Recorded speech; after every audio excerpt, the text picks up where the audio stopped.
Thanks for working that out. I know, I like didn't see the emails so long ago, but yeah. Yeah, take your time to get set up. So, Yeah. I was watching the video again. Yeah, usually a couple. But I mean, I don't need 80 words to do. Maybe. I've tried so many different ways. Like, you need words. Like, Usually it's like, you want to start a new year and you're gonna use the new year. Cool, cool. I actually just want Max. Yeah, like going. I got the CSS thing. At first. Sorry. Thank you. It's for posterity. This, I mean, even though I eat. We can turn it off. But I have to invent it. It's up to you. You can totally. I can also cut it out. This comes up. Yeah, okay. Then Let me know. And I have it, like, and I have it.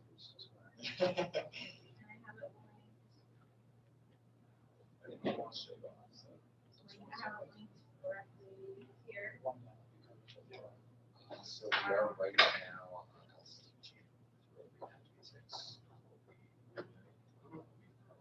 The only reason I was trying to use this is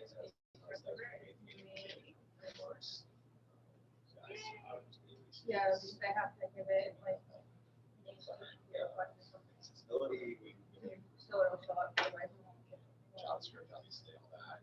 We have lots of. So I wanted to have like I was like, I can't wait until I deploy it. So.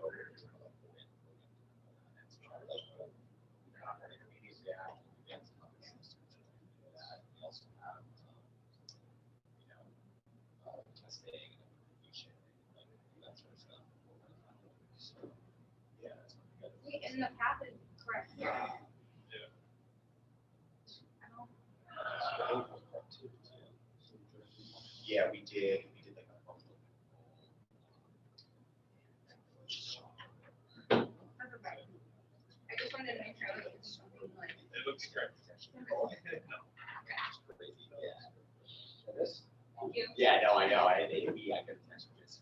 And the shame places and then. Either of us were there that night, so it was great. I think it was just. These are. Yeah, no, I know. That's how I got Yeah, it. no. Got it to like. Okay, yeah, absolutely. I mean. This is the image. If I comment this out. Yeah, absolutely. Okay. How are you guys doing tonight? Good? Okay, so we obviously have a guest speaker this evening. Jesse cannot be here, but I'm here in this place. I just have a couple announcements. Stuff you guys probably have already seen in Slack. So there's a thread in the students channel to post your repos or like any sort of material that you want to publicly show for the capstone project. We had a couple of instructors just sort of like ask about stuff they can look at maybe, or just like weave into their instruction. So this is not like anything like we're gonna use it as a checkpoint for you guys. Just put it in there so we can access it. Some of you already done that. If you haven't, please do. There's also information about CodeLand. I was supposed to go on Monday. I can no longer go. So if anybody is interested in going on Monday, it's all day in New York City on NYU's campus. The ticket's paid for. I'd be happy to transfer to. It's like super easy, just click one button. So no like big customer service call involved. I know it's really last minute. I just had something come up. I'm going to be gone for next week. So yeah, if no one takes it on that offer, it'll go on to a tutor. So yeah, if you pull me aside during class, or feel free to just Slack me. Either works. Cool. Okay. I know there's also some. Were you gonna say something? I'm so tempted. Yeah, I know. It looks like it's gonna be great. There's an after party hosted by GitHub. They've got like an all-day thing going on. Yeah. Let me know. There were also some problems. I know some of you asked me about the video on Monday. It's fixed now, so it's finishing processing. Just letting you know, the code is also uploaded and fixed on GitHub. Get through that. So that's all set up on the folder. I know you probably had a question about accessing that, so that's all fixed now. And then I was also just going to say one-to-ones. I'm reminding everybody every week, keep using them. You have to more turnout as we've been doing this. So just I'll post that link in Slack when I sit down with the big spreadsheet. So just feel free to utilize them. We've had really good success. As graduation grows closer and closer, we're going to want you guys to spend a little more time on it as much as you can, obviously, after that discussion. And yeah, it's really exciting. I don't have any questions about any of that. Anything I can do to help? Okay. Without further ado, I'd like to introduce Doc, who's our speaker today. We'll be discussing that sort of like second part of interviews. Current Vice President of Engineering at Kobe CS. You guys know Kobe. They were at Icon State. We have a really good partnership with them, and big consultancy office down the street, right? Way down the street. Way down the street. Yeah. Oh, okay. Close. Close. Way down the street. There's a sign down there that says Kobe, though. I don't know. Oh, Like, oh my God. across No, the TCG? no, they have it's a different name. That's Cowley. Their Oh, logo really? just looks nearly. It looks as exactly the ours, same. That's right? hilarious. Okay. We saw that a couple weeks back when we were walking your course, and it's like, Yeah. that logo. Yeah. Broad Street. Near the kids hospital? The museum. No, the kids like Pine Crest. I don't think it's I used to there. work at the house Good Shepherd. It's around there. That's close-ish. We had a bunch of houses. Utica's small, so everything. Yeah. But New Hartford is huge. Cool. It's kind of like, it's in the old GE building on Broad Street. Yeah. So, welcome. Thank you. Yeah. All right, folks, I am VP of Engineering. So behavioral interviews, we've already been through the functional stuff. So this is pretty much companies making sure they want to work with you in an office. That's really what it is.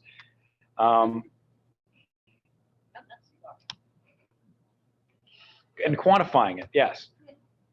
All right, so. All right, how did I get here, right? So as was stated, I am VP of Engineering. I started out as an intern about 7 years ago. That was my last interview that I actually had to go through. But since then, I've interviewed around 100 people. I've hired around 35. I've helped design our hiring processes, and I've worked with direct hires directly after we've hired them, so I kind of see how the whole thing rolls out and how it works out. Well, that is plenty about me. So, you've applied for a job, you've got an interview. Awesome. Excellent job. You're probably a little nervous, a little scared, possibly sweaty, because the goal in your mind when you're in that room is to get the job, right? So that is the wrong approach, in my opinion.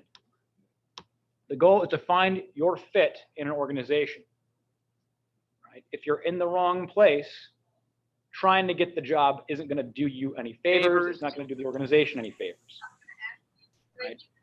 Hiring is very expensive for companies, so making sure they get people who are a good fit is very important to them.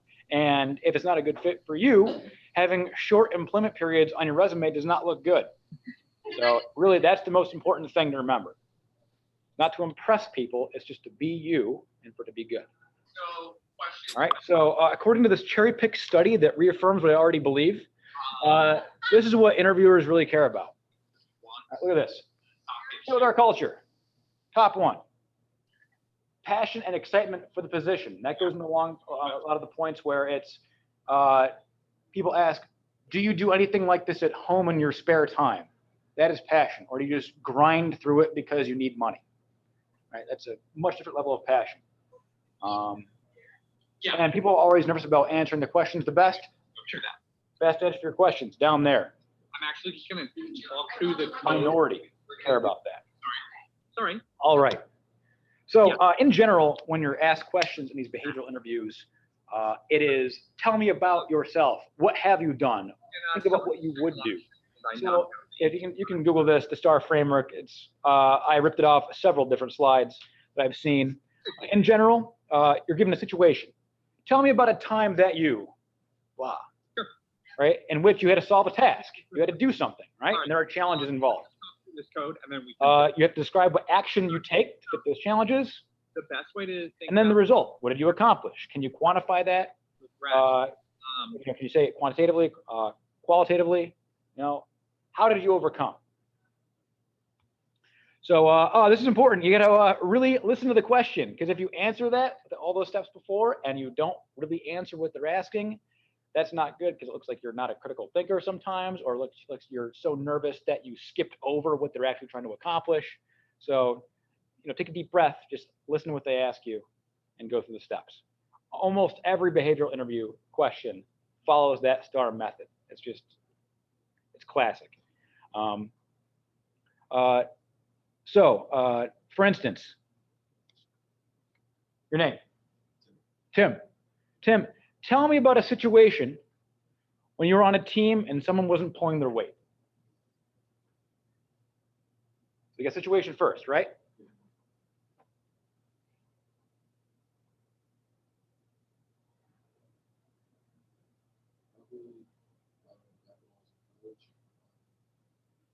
So someone not pulling their weight in college, you're saying? Okay.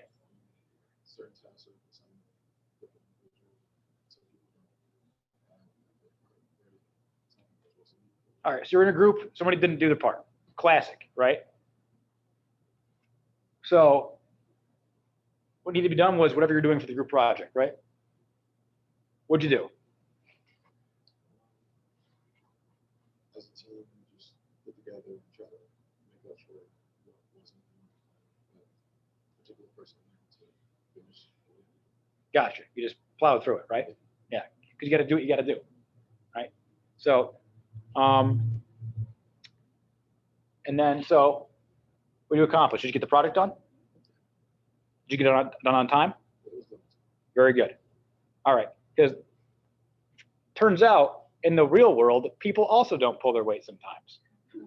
That's a very classic example, right? Okay. In general, when you're thinking about that kind of thing in the future,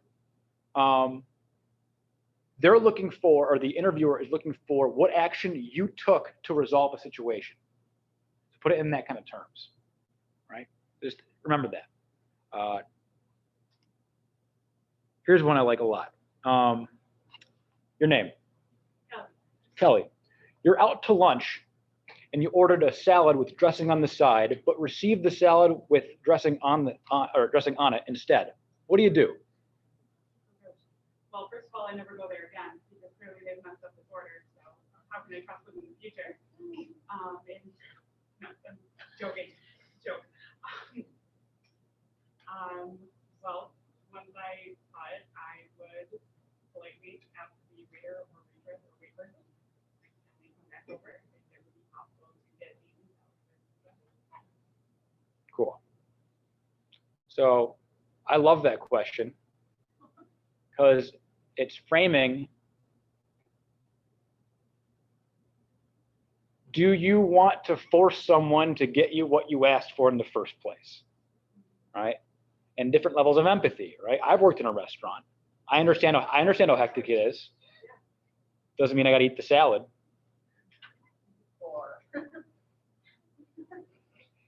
But let's say you want a report done for someone, and you say, I want this graph set up this way, and they don't do it that way.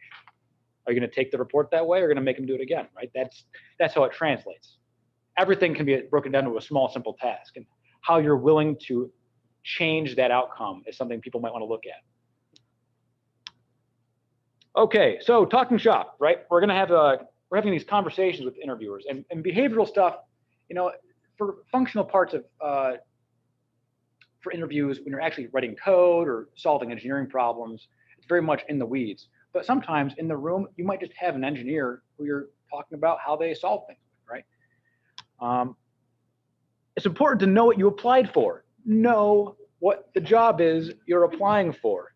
Do not have them remind you. Have it, in fact, bring it with you. Have it in front of you. You might have applied to 5 jobs this week. Who knows? Don't try to remember it. Always be honest, especially about failure, because failure happens a lot.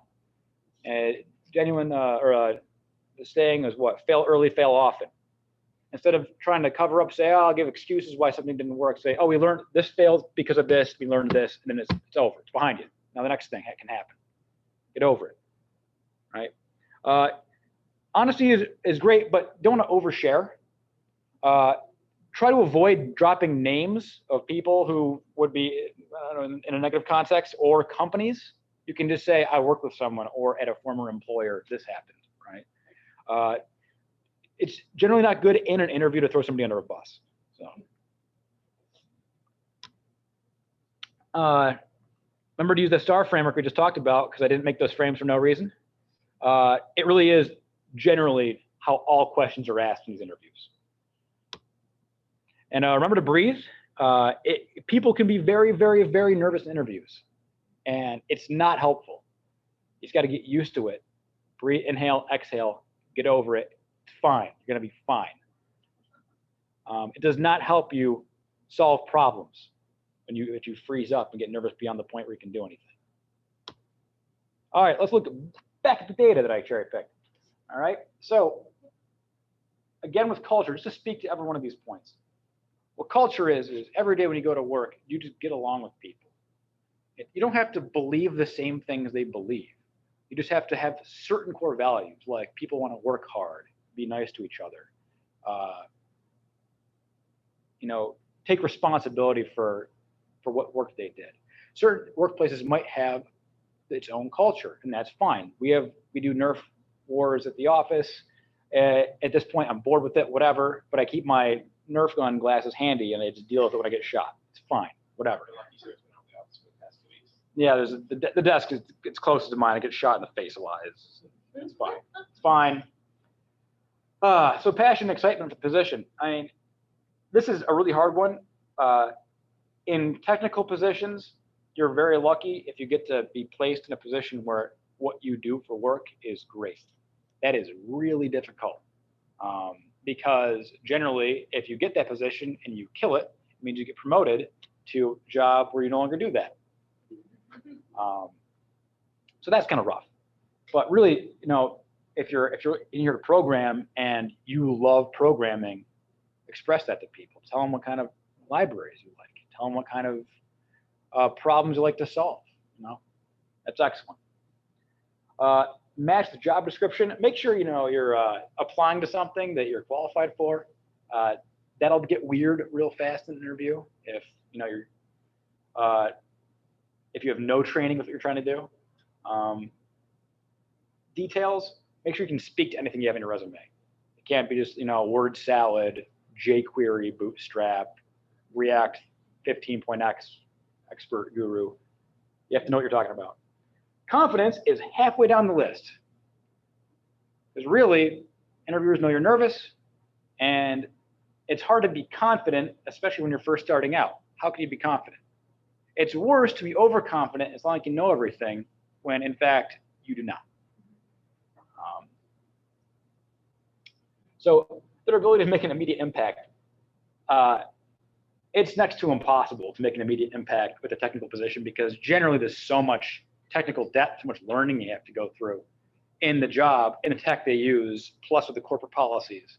So that's way down on the list. I mean, they might say things like, oh yeah, we're gonna have you hit the ground running. That's just corporate speak, don't worry about it, it's fine. A lot of candidate questions and engagement.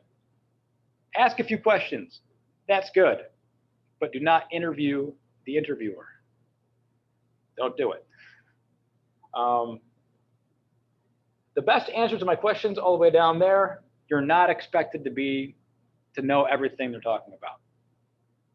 It's much more important to be flexible, willing to learn, want to do a good job.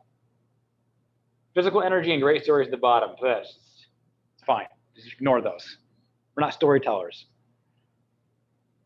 All right, let's see here. Anything else for you? In conclusion, really, interviewer wants to get to know you. That's the whole point. Want to get to know you in the context of the organization. It's okay to be nervous because everybody gets nervous. That employee fitness works both ways. Good for you and for the organization. And just be yourself because in the end, that's what's going to get you in a place that's a good fit for you. That's real quick. Do we have any questions, comments, concerns?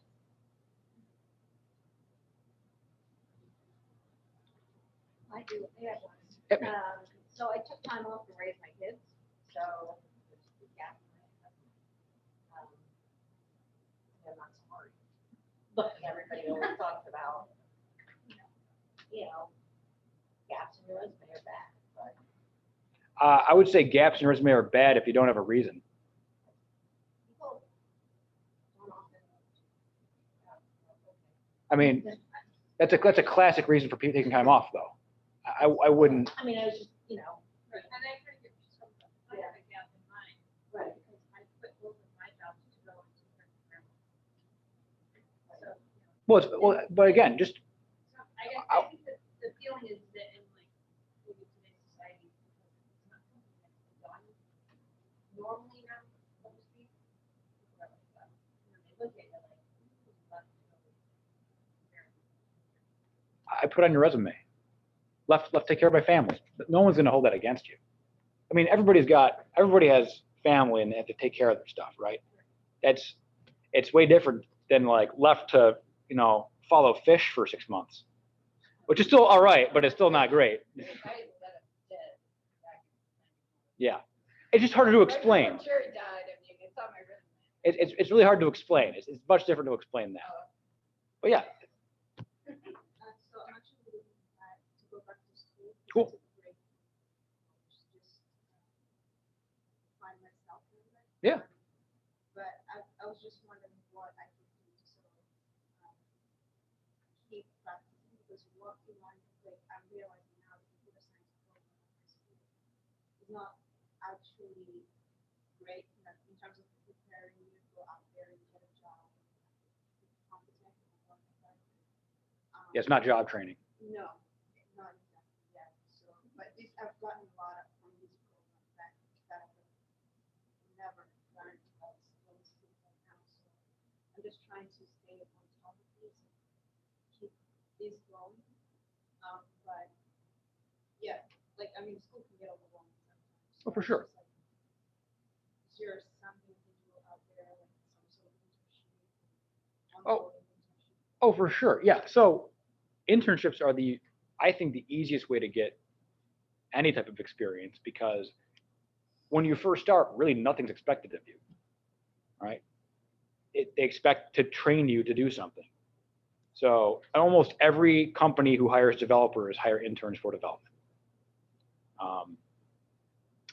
Like we have had between 2 and 5 interns at a time at our company. We're a small company. They do make coffee, but we need coffee. Somebody's got to make coffee. But they also, learn a lot of stuff you're learning now, React, web tech. We do a lot of Linux stuff. And really, you're probably going to learn in 3 weeks the same you'd learn in a semester in school on the job. It's just extremely condensed. You have to learn because you have to survive, sink or swim, right? So internships are fantastic. Where are you going back to school? Well, Okay. I don't know, like, I mean, it just seems like there's nothing, like, especially during this school year, students. Really? Yeah, like, no job, you either get a job on campus, you get a Are you saying there's no opportunities? So how are you trying to find the opportunities? Like, I mean, just anything really that would allow me to put what I find into practice and just sort of keep moving. Okay, in Albany, I'm thinking there might be 30 or 40 companies that hire interns in Albany, but they might not be advertising at UAlbany, and there might not be an easy path. Again, okay, so like school, like anything else, they give you some ammo, right? So get out there and work in the real world, but their job isn't to get you a job, so they're not set up to do that. Really, they might have a program there and help, and colleges try to partner with local companies sometimes, depending on the person in the college whose job it is to do that, facilitate that, but you can't count on it. So a lot of times it's just any tech companies, for software companies, any large bank will have programmers. Almost any company with more than like 150 employees has programmers on staff. So you could put a simple resume together with just seeking an internship, put what you have experience in, and blast it out there. It's not going to, and do it whether they're hiring or not. Why not? You can at least get feedback. They might tell you, oh, we're not hiring now, but we are later. But yeah, there are opportunities. It just might be hard to find them, for sure. What other, okay, so besides this class, what other tech stuff have you gotten into? But you're going to computer science. Yeah, yeah. Okay, gotcha.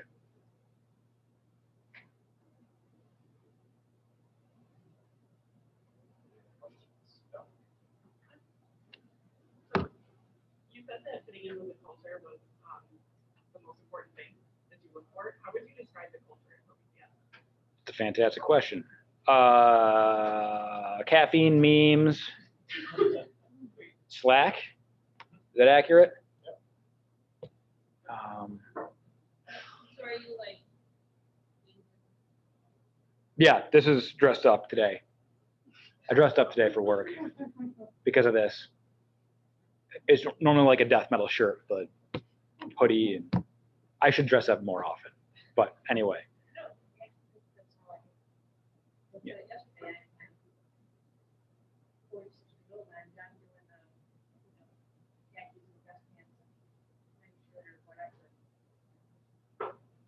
Most companies just want you to do a good job. They don't care if you do it in khakis or jeans.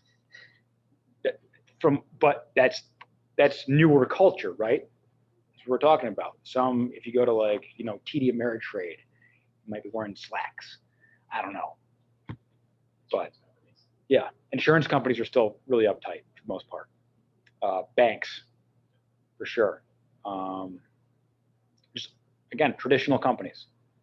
But most companies that I have interacted with who have successfully created internal software departments treat those departments as separate companies, and those separate companies get their own policies, because if they don't do that, developers leave.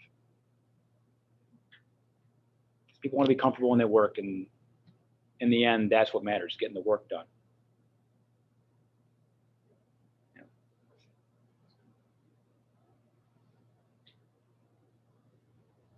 All right, if there more questions.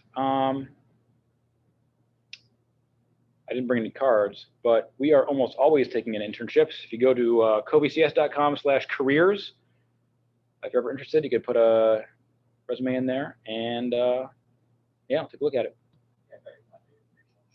Very good. All right, thanks, folks. Thank you. so much. Pretty good. Yep.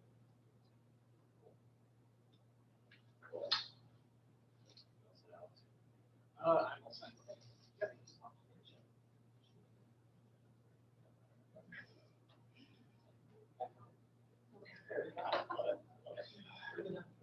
Yeah, great.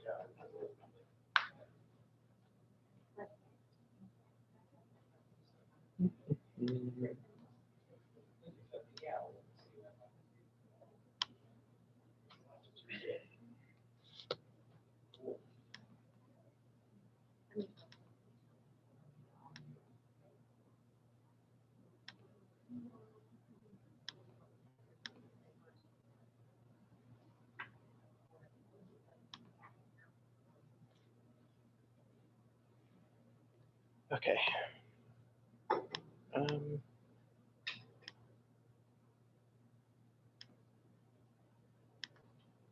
Cool.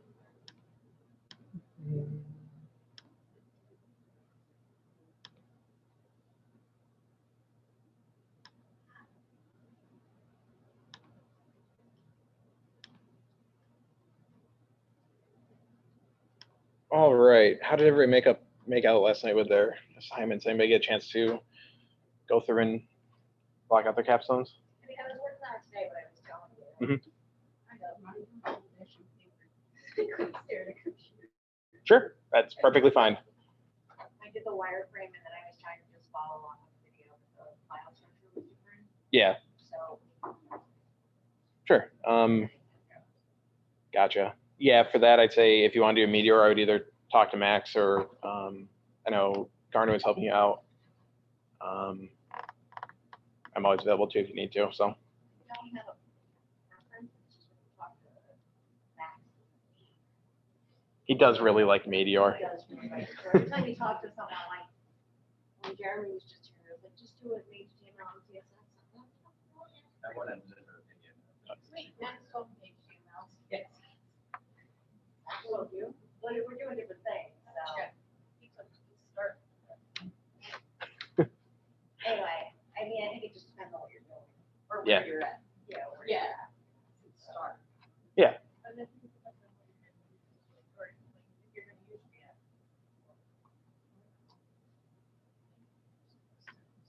Cool. I was with them, I was here and then, more than sort of looking.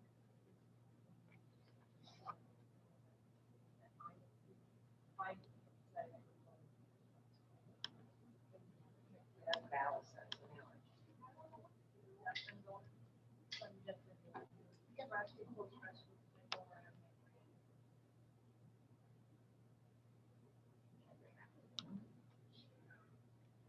Yep, that's perfectly valid way to go. So if you do it that way, do you have to get started the same way, like with the viewer? Like, load everything, once that's set out that way? Yeah, I mean, so that's how you build your front end regardless anytime you're using React. Meteor might give you different options for like managing state or props, and then you could load that into React certain ways. But I'm just guessing here because I haven't really used Meteor all that much. But usually you would format your JSX exactly the same way.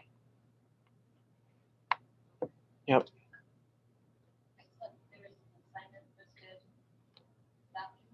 Yes.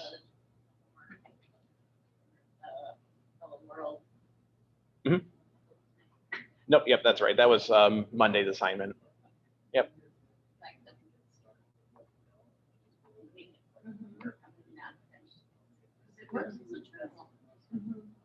Cool. Sounds good. Okay. So today we're going to be covering state and props more in depth as we build out our To-Dos Deluxe app. So if you remember yesterday, I drew out basically how to get state between two child components. You have to pass it. You have to create a parent component that contains both of those, and you have to pass it from one child up to the parent and then back down to the other child. So if we look at this, let's see.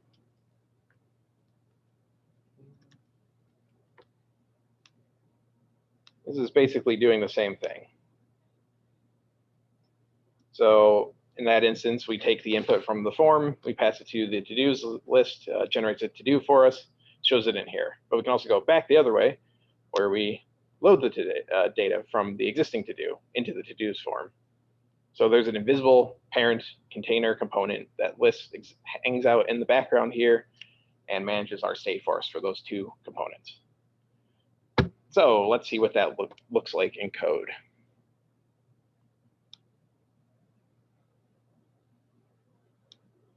Let's see, close folder. And as always, let's start with a new Create React app.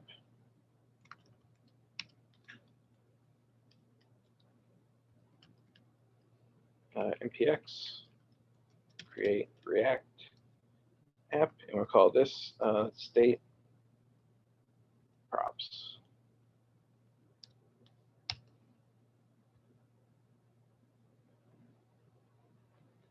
And we'll let this run. Cool.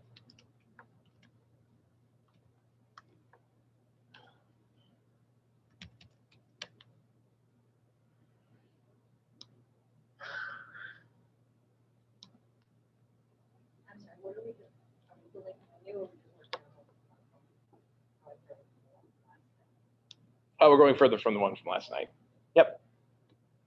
In this case, I'm just going to run through a quick demo of what state from props looks like, and then we'll do it again inside the To-Dos Deluxe app. All right, so I'm going to take our new Create React app, just called it state props. Let's see, we're going to clear out all the stuff we don't need in here. Cool. So let's think about what we want to do to, usually a good way to show this off is to create a form component or just a form on our page that we take the input, we save it to our parent component, and then we just display that in some way, which is basically what the To-Dos app is doing. Is there any other examples of something like that? Somebody might want to see a component that you can think of from your capstone that might need to accept state in one spot and move it to somewhere else. If not, that's okay. We can just do it the basic form. Sure.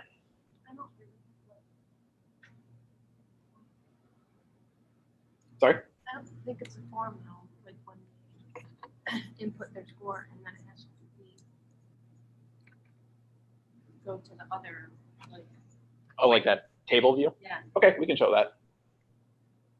Okay, so basically when the input, we'll just, for our basic example, we'll just consider the score to be just like a little text input. So first things first, we'll create a new component. Oops.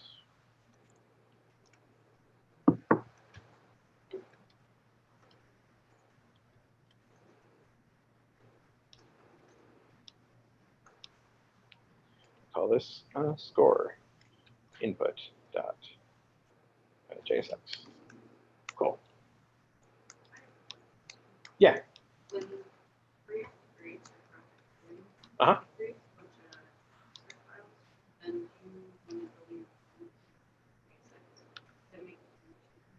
It does not. Yeah, it's just a different extension. I mean, JSX is JavaScript.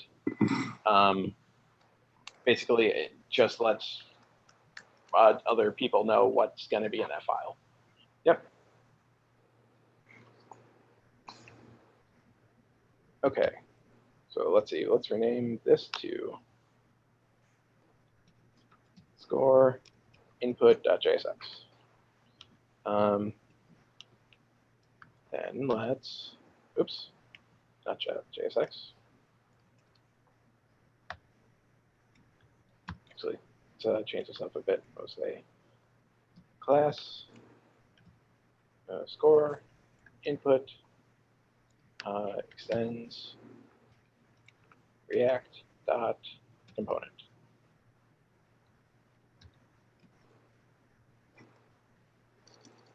Cool. Go to render function.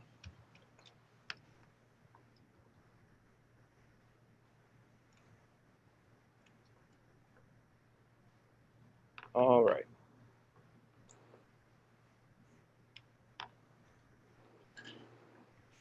So inside score input, do we need anything else except for the score? No? Okay. Okay, so let's see.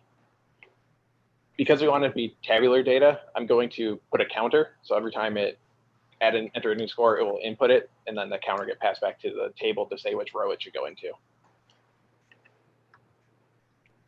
So let's see, we're going to say constructor props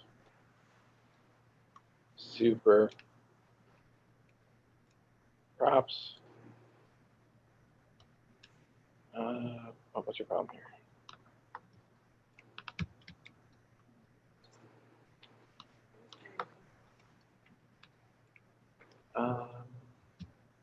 Let's see. We need to do thumbs up. Okay. So let's set our initial state. So we're going to have just two things. We're going to say count equals to 1. I'm going to set to 0 first. And we're going to say score equals blank. Oops. Right, object, colons, not equal signs. Finally, this dot set state equals initial state.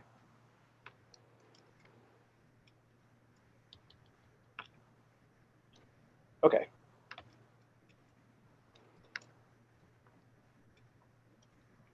So first things first, we're going to get a form. We're going to get a, so we'll just put a span in here for now. Okay, so let's say we'll call this score. Under that, we'll have an input, type text. onChange equals.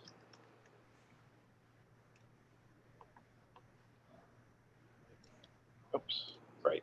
So remember, onChange is a prop. And since we're passing it a JavaScript function, we need to have the curly braces surrounding the function so JSX knows not to evaluate that function as JSX. It's just plain JavaScript.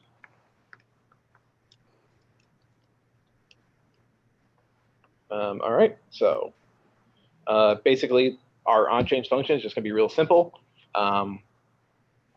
We just want to update score. We want to leave count alone because we haven't submitted anything yet, so we don't want the count to increase. So we're going to say this dot set state. And remember, we have to pass it the state object. So when you're doing this dot set state, it's really important to pass the whole state, because if you don't do that, you're going to lose properties. So if I just put, in this case, you think, okay, I'm just updating score, right? So we can say score equals e.target.value. Oh, I should probably ask this.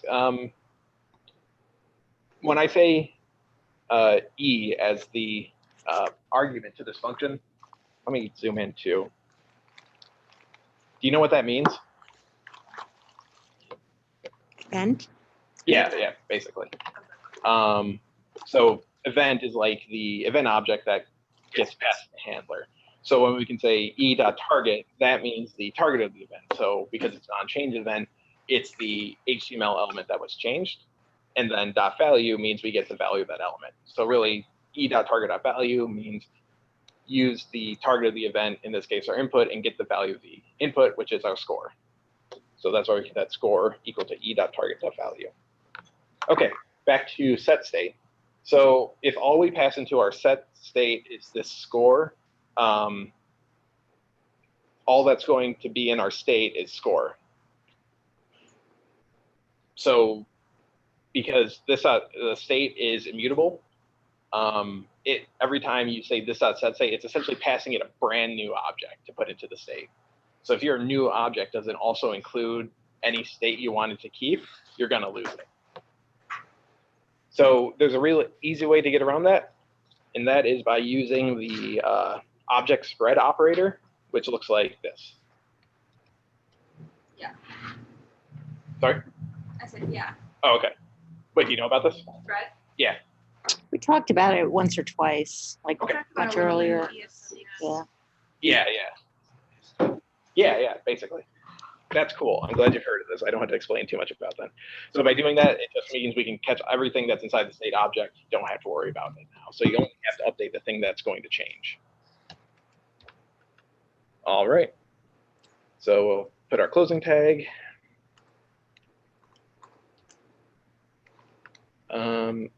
Let's see.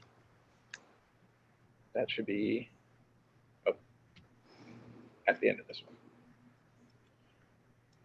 Okay. So now we can create our button. Let's see, button. We'll put submit, save score.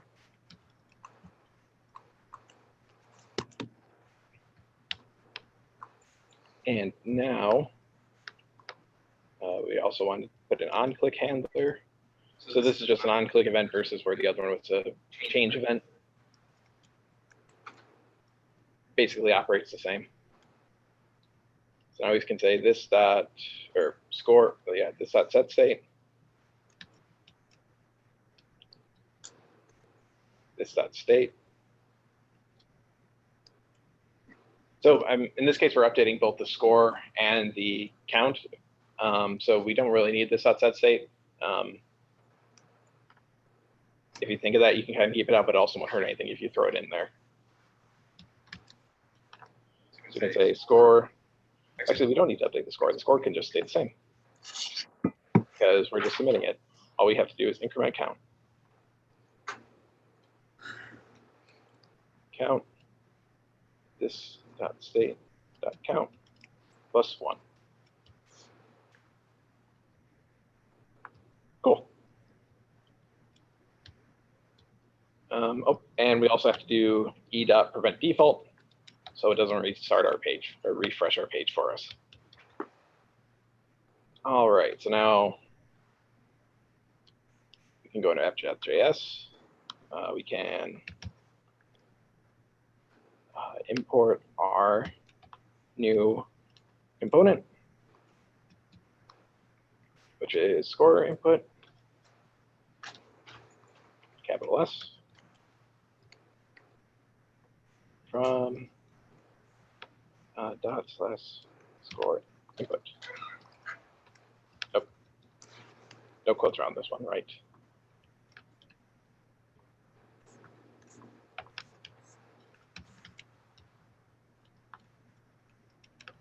All right, cool.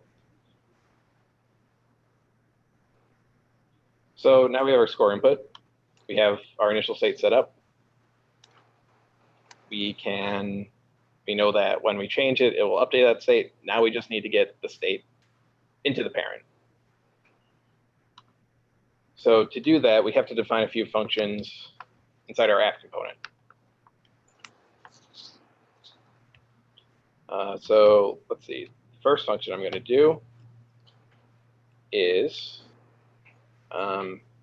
save score. So const save score equals new function.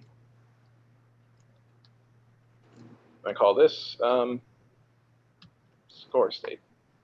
Or we can use the fancy object deconstruction we learned yesterday. We can say score and count. Cool. So basically what we want is, let's see, so we now want our state to be saved inside of our app component. Okay. Remember back on Monday when I talked about there's two different kinds of components. There's like a basic function component that doesn't really have state, and then there's a class component that does have state. This is an example of a function component, and because it's a function component, we can't just say this dot set state. It doesn't have that property that we got from the extended React component. So we'll have to change this.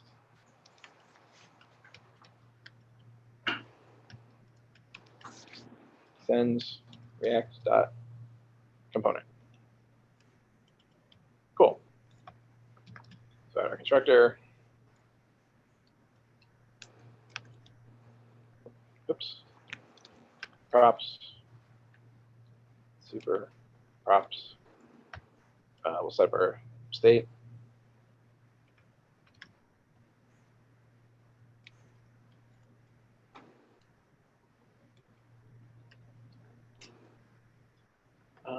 Okay.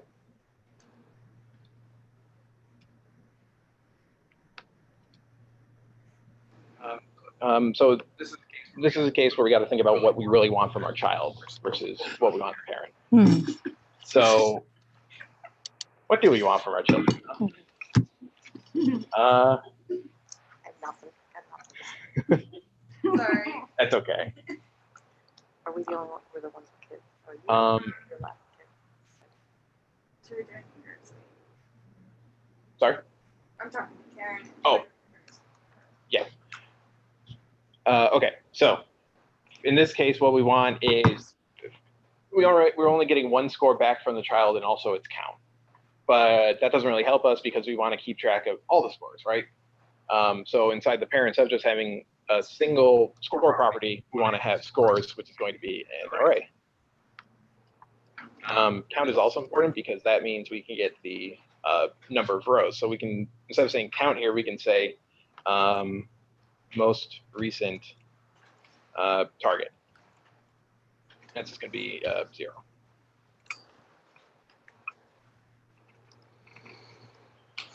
So what this lets us do is we can say save score.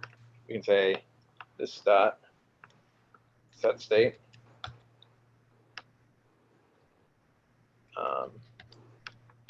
Oh, right. And instead of const, because we're now inside a class, we just say save score. Let's see. So this dot set state, we're going to say. So we're going to do a little bit of logic here. So we can say, let's see, if count is greater than most recent target, right? So we only update the count when somebody presses submit. So otherwise, count and most recent target should be equal. So what that will let us know is, hey, count was upgraded. That means we also have to update most recent target and also our score, our score array to be specific. So now we can say,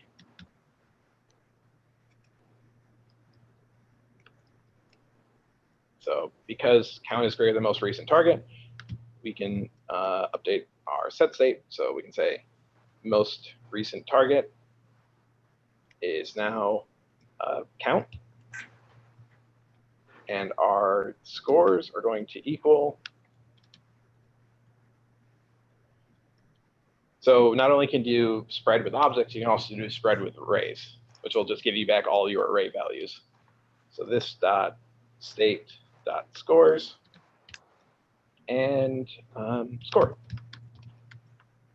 Cool.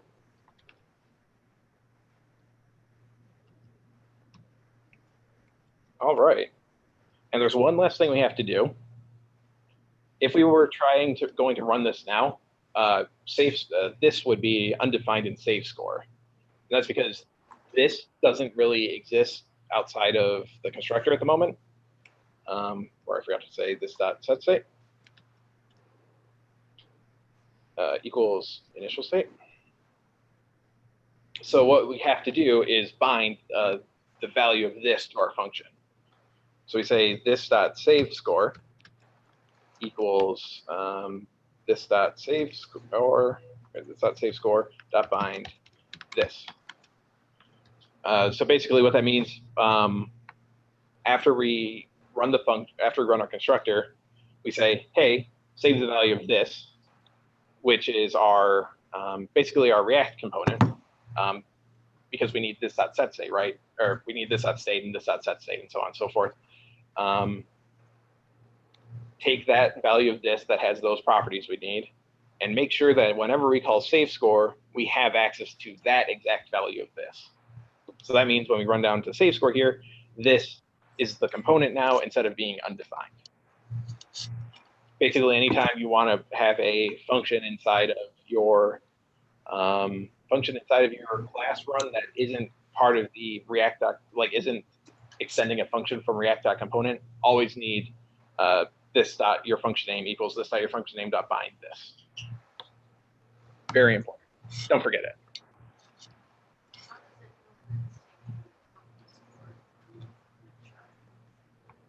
So we're right about to get to that. So we have our function, right? And we accept score and count as arguments. So now we need to make a prop. We're going to say handle score submit. And we set it equal to this dot save score. So what's that doing? That's saying send the function definition of save score. We're not calling it. We just want to send the definition because what we really want to do is call inside the parent. But when we do that, the value of this stays the value of the parent's this. So it means we have access to the parent state instead of the child state. So now when we come back to this dot save score, or this dot score input, we have our props.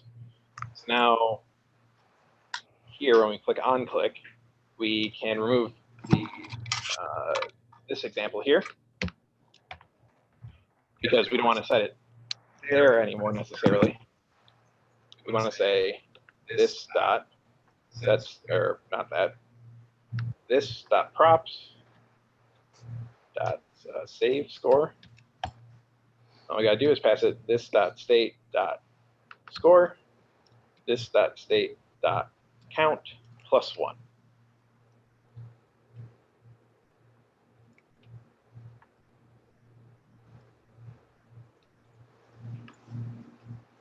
Okay.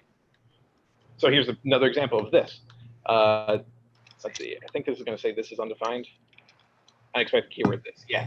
So not only can we put in a constructor that we want the bind, we can also say we can wrap this function in. Is that how we do that? That's not how we do that. Because this in this case would also be the this of the child. So we have to modify this a little bit. Actually, I don't think we need it. I think in, let's see. Oh no, because this state is coming from the child state. Yes, see, even I get confused at this sometimes. So really don't feel bad if this is confusing to you. It's not your fault. It doesn't mean you're bad at it. It just means your brain is tired and you need to think through things a little bit slower to get it. So yeah, so we can say, wrap this in parentheses, and then we can say dot bind this.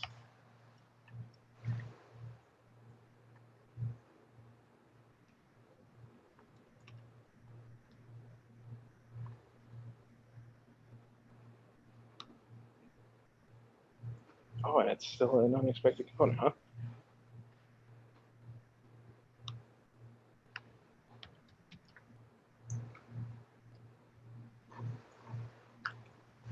Oh, right, because I'm a fool.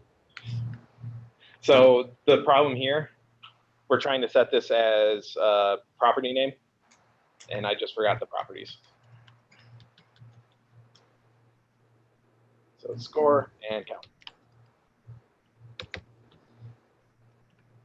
So we don't even need this. You can't do that if you want it, but we're okay without it. Sorry, my bad. Cool. So now every time the button is pressed, this.props.save score will run. We pass it the values of our state score and count. Count is +1 because we have to modify the count because we're submitting it. That will go back to the parent to our save score function, and that will check to see if count is bigger than the most recent target, and finally set the state in the parent. So that is an example of bringing bubbling state back up from a child to the parent. We can see that in action here in a second as soon as I fix this.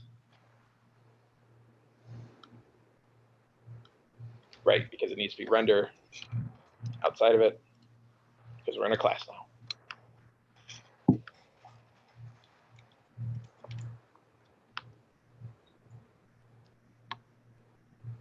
Cool. Right, count is greater than this dot state dot most recent target. All right, let's run this. And we'll open it up into the browser. We can inspect the state. So let's see. npm start.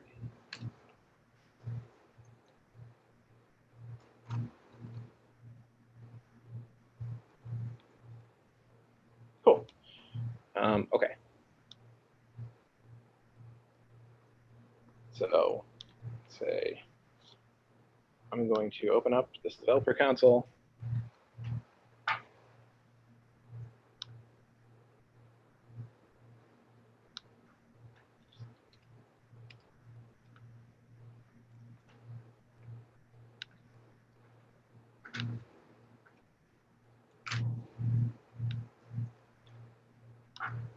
Which isn't recognizing this as a React app today. That's fun. Let me dock this back into here real quick. Refresh the page. No, I'll restart the server real quick. If that's not working, we can try running this in Chrome.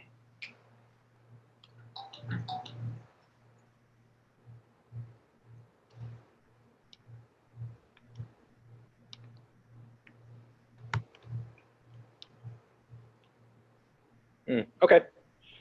Let's give Chrome a shot. Just copy this into here.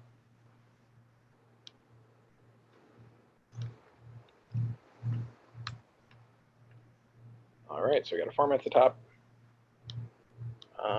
Do I have I'll install the React extension real quick. I would highly recommend when you're doing development yourself, let's install this extension, React Developer Tools, Chrome.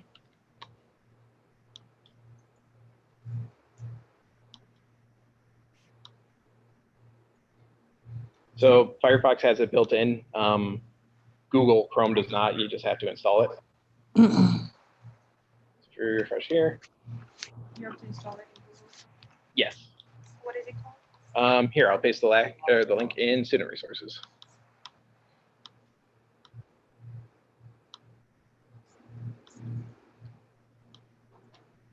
There's a Bootstrap for React.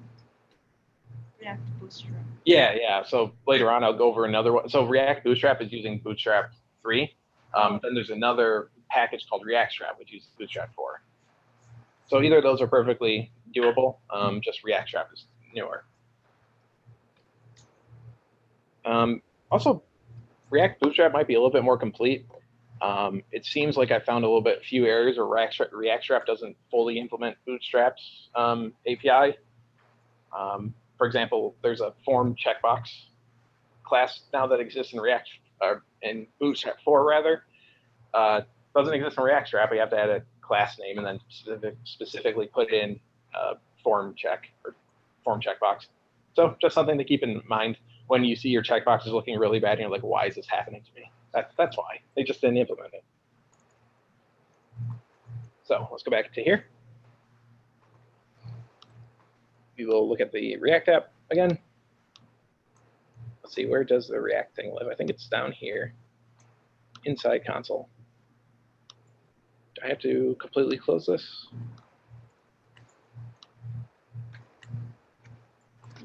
Oh, it's in the DOM. Okay, in the inspector here, elements.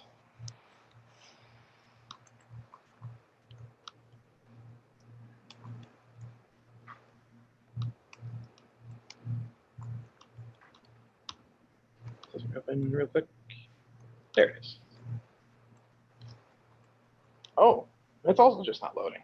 Well, what the heck?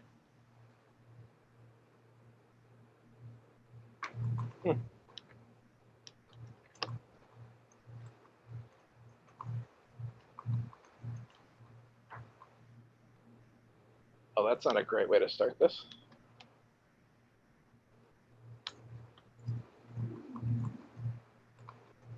If this doesn't work, we'll have to fall back to the old school console.log, which is, perfectly acceptable, but it is the year 2019. We have the technology. What's going on here? NT set state.bind.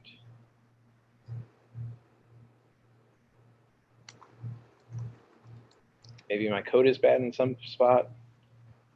Sorry, let me just troubleshoot. I'll give this one more once over.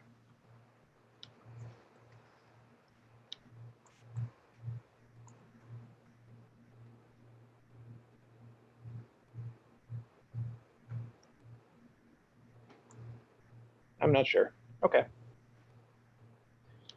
Let's do console.log then. Maybe as we do this, problem will become apparent. We cannot count on it. So let's say console.log, new state. Oh, here's a fun tip. Does anybody, do you remember JavaScript template strings with backticks?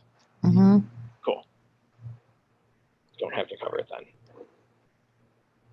Console.log. We'll do old state first. Old state. And just, do we have to use the folders that we get when we do the create React? You get this app.css, app.js. Like, can we just delete it? Because I find it really confusing. Sort of like code using the already. Yep, you can get rid of them.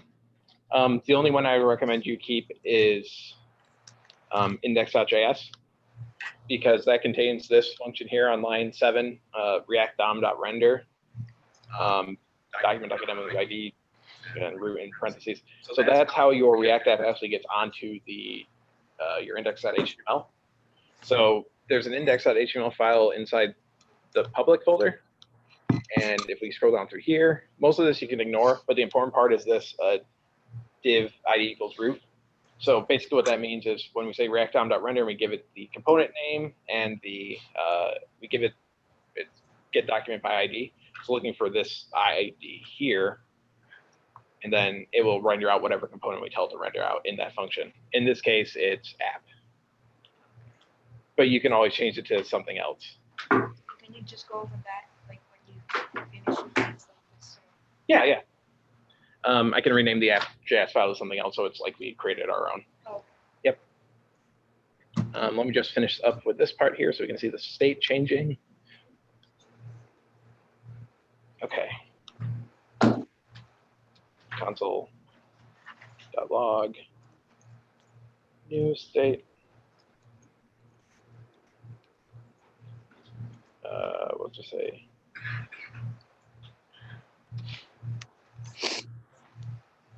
I'll copy this up. This will be easier if I copy this up, then I can.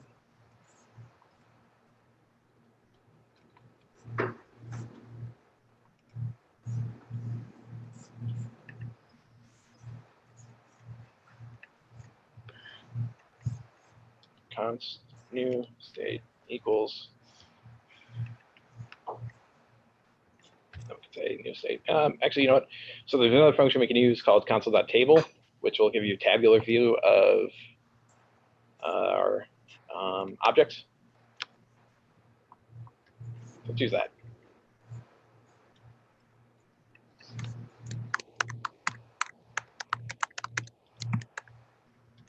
I'm just rearranging this a little bit. Give me 1 second here.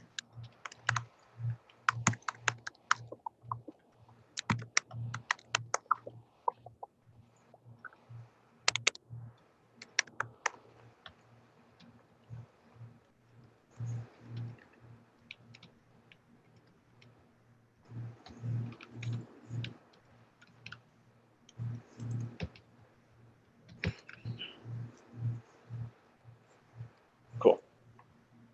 Okay. Let's go back to here. Clear this out of the console because we don't really need to see it. And I'll say score. What's a good score, Karen? 14. 14. There we go. Maybe that's why the React thing was working. So what's the problem here? This dot set state inside this onChange function.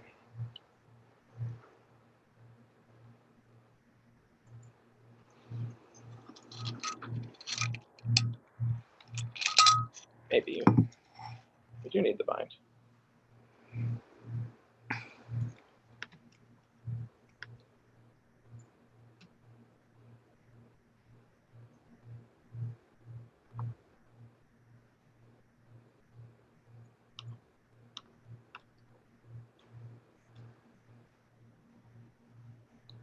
Function binding is unnecessary. Okay.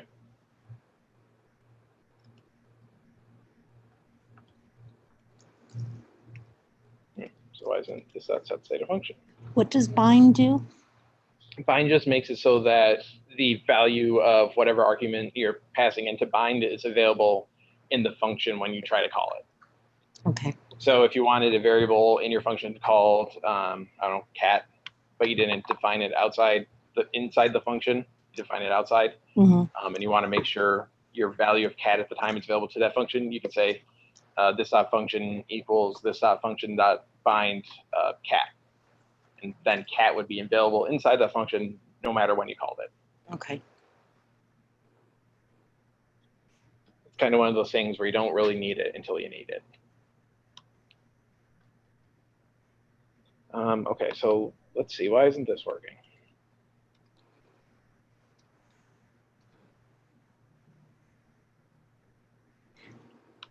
Let's see. Problem here is this dot set state is not a function. OnChange and score input. Let's see, React.js. Let me check my code for the other app.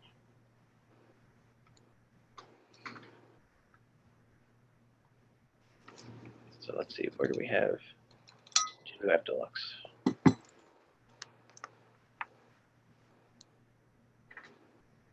Props Turbo folder.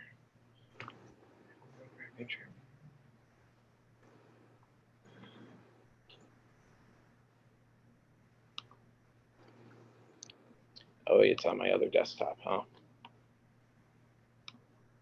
Oh, okay. Back to Googling the exact syntax. Let's see. Set React. Set state. Side on change.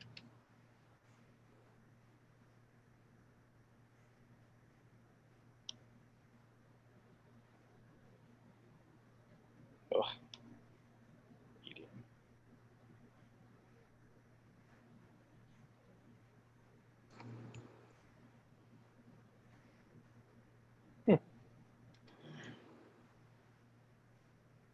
It does look like that exact syntax.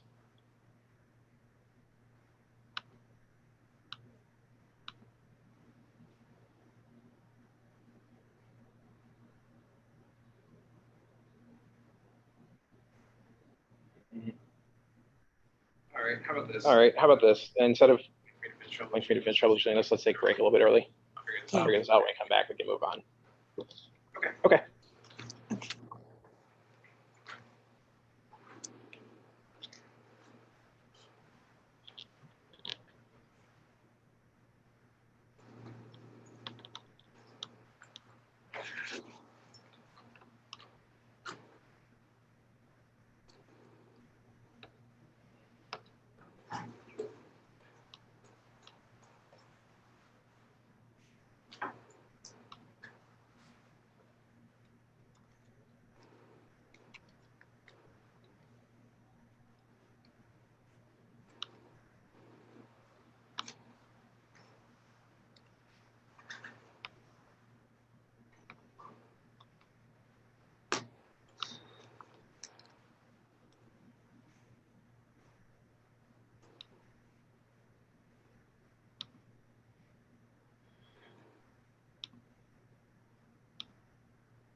Oh, that was an easy fix.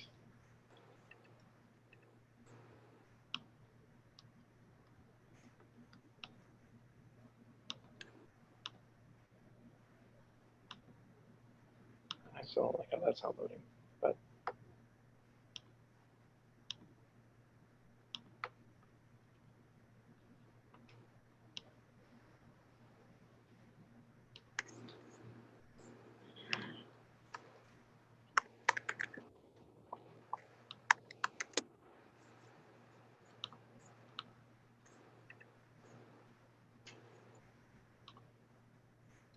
right. Handle score submit.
No, I got it. So line 13 here, I had this dot set state equals initial state, which overwrote the function of the actual function this dot set state. So when I try to call it down here, it's like, oh, this isn't a function. What are you doing? This is an object. Yeah. So that was just a typo. Yep. So I'm trying to figure out why this dot state here is null. Right, I guess maybe I did the same thing. Yeah, sure did. At least my mistakes are consistent.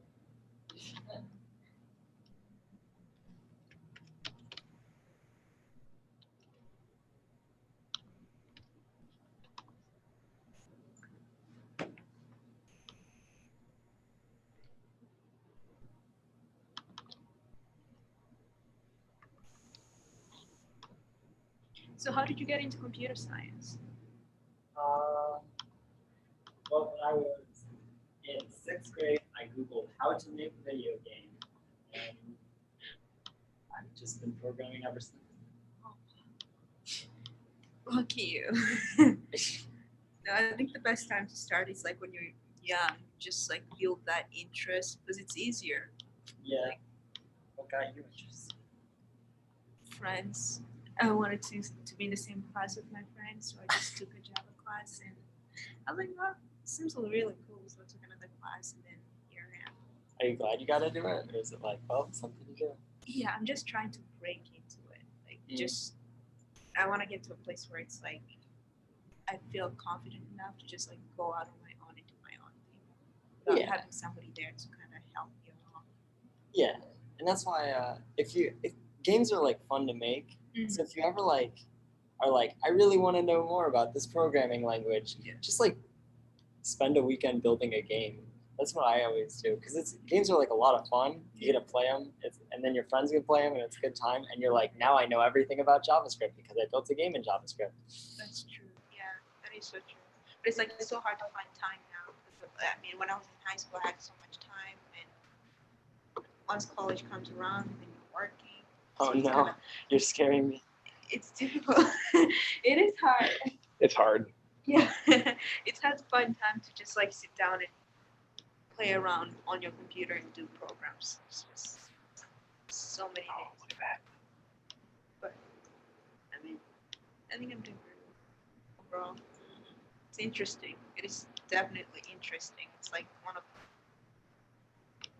I found it on my own. Like I say I found it on accident. And it just happened that I just didn't know what major I was gonna go into. It's like my previous major just didn't work out. I was just whatever happens happens. So I just computer science it is. Pretty cool. Yeah. Adventure coding. Yeah. Interesting. Frustrating. It's frustrating. But there's like the two states of like being a programmer. There's like I hate you, computer. Why won't you do what I tell you to do? And then once you figure it out, you're like, well, I guess I'm God now. Yeah. It's like a high. You get that it is. high feeling.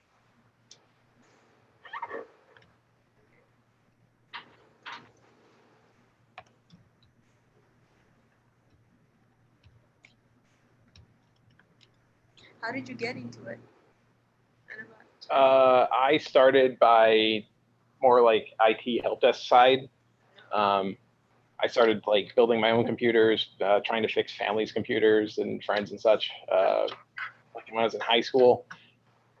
As I was getting older though, like end senior year college, I was like, oh, you know, it doesn't seem like there's a lot of money in this, but you know what, there is money in programming. So I was like, I could see myself programming, so I started programming in college. Yep. I was like, oh, this is fun. Let's do this. So it's like you're kind of in the same boat as me. Yeah, yeah. You didn't do anything. Yep. Like my nephew right now, he's 7th grade, and he's really interested in biomedical. Like that's amazing that Yeah. you're interested at this age. Like he knows what he wants to do. Mhm. But it's great. Yeah, like when I was 7, we had like a super old Windows like XP computer. Like 7. It was probably Windows 98 actually. Let's be honest. I'm old.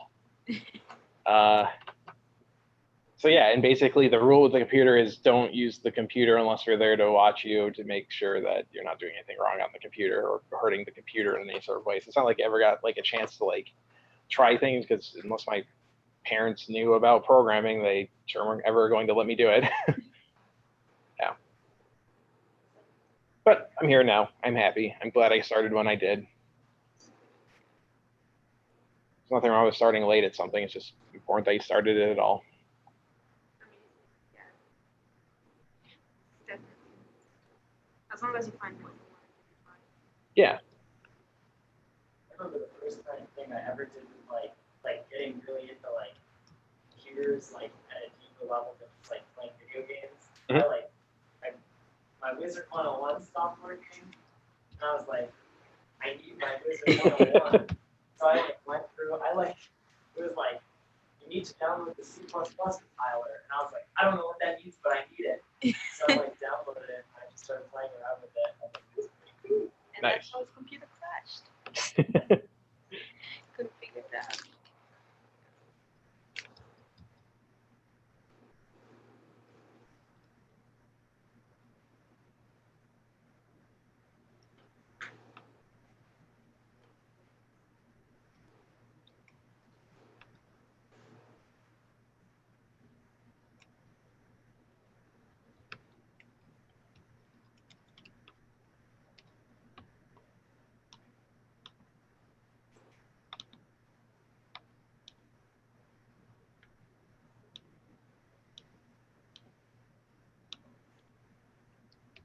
I have this weird fear Mhm. that if I feel like people who do tutorials on YouTube, like they have something, like I mean they do like have like a little snippet of codes in there, like they give to people Mhm. who just watch their video and use it to kind of help them program. Yeah. And build their application. But if you, I just like I have this weird feeling that if I do use their like exact code that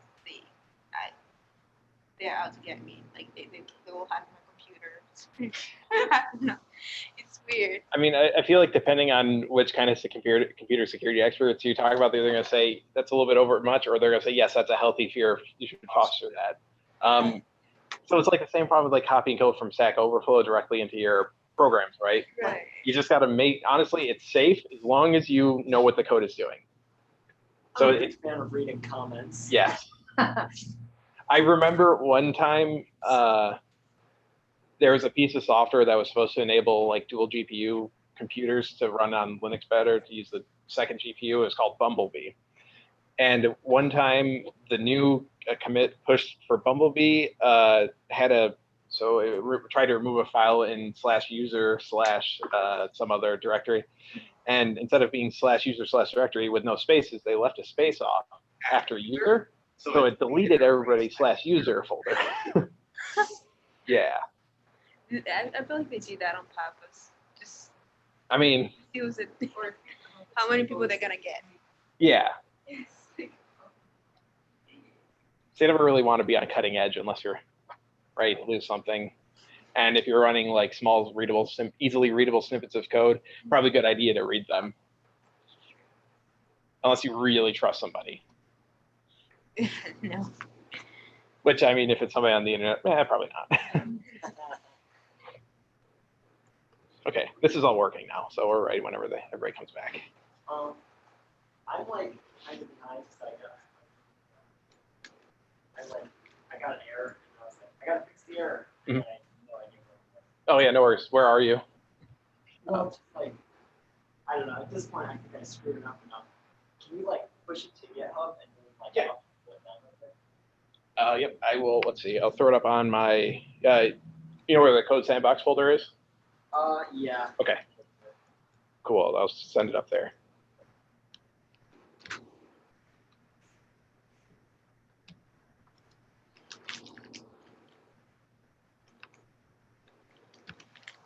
So if you download, if you start the project or capstone immediately, you can just basically create this file in there. You get all the dependencies. Mm-hmm. So really, Create React App doesn't have a lot of dependencies. It's very much just 3 React packages and starts you out. What is nice though is that, okay, so when you get into Joey's week, you'll see a lot of this. There is so much back-end infrastructure required to run a modern JavaScript app. There's something called the Webpack, which packages up all your JavaScript imports into like chunks of files so you can actually run them in the browser. There's loaders that load different file types, so it knows how to like properly insert your files in. There's a bunch of stuff like that. So what Create React App does is it makes so you don't have to see it. You can just run your server. Awesome. Yeah.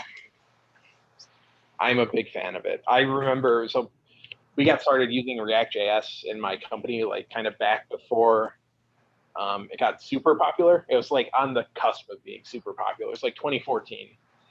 We had all sorts of fun trouble. We tried starting out with gulp first, and we rewrote our gulp file maybe like 5 or 6 times for a single project. And we're like, what are we doing? This is a nightmare. Yeah, it wasn't fun, but I had no fun. I still remember that time. It was a bad time. The guy we were working for was like in California, and he was like constantly on Ritalin, so he was up at like 11 at night and calling us at all hours, and it's like, this is a nightmare. Yeah. So you have people working remote? No, not right now. It is my goal to allow people to work remote. I am trying to push that through very hard at my company because I like to work remote a lot of the time. We have a big open office. I don't do well in open offices most of the time, so I try and work from home as much as I can, but I'd like to extend that to everybody at the company if they want, if they so choose. So hopefully by the end of the year, we'll have that worked out. I think working in an office is kind of overrated. We're reaching a point where it should be whatever you feel comfortable, wherever you can be productive, I think go ahead and work here, just as long as you get work. I 100% agree with you.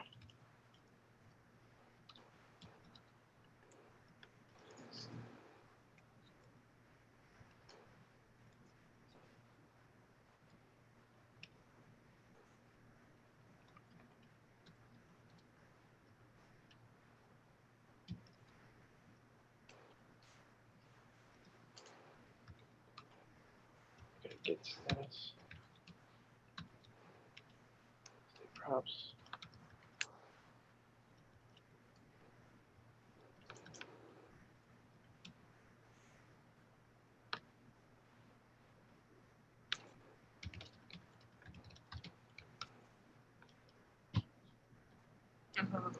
Not again. Yep. Not again. This is why I'm trying to avoid using Git. It's a lot to get used to. So we've been trying to do stuff from our command line or from VS Code. It's up there now, Garnet, if you want to pull it down. There are better front ends for Git you can use that make it a lot easier to see what's going on. Oh, what is it? The one that I've been using most recently is GitKraken, GitKraken.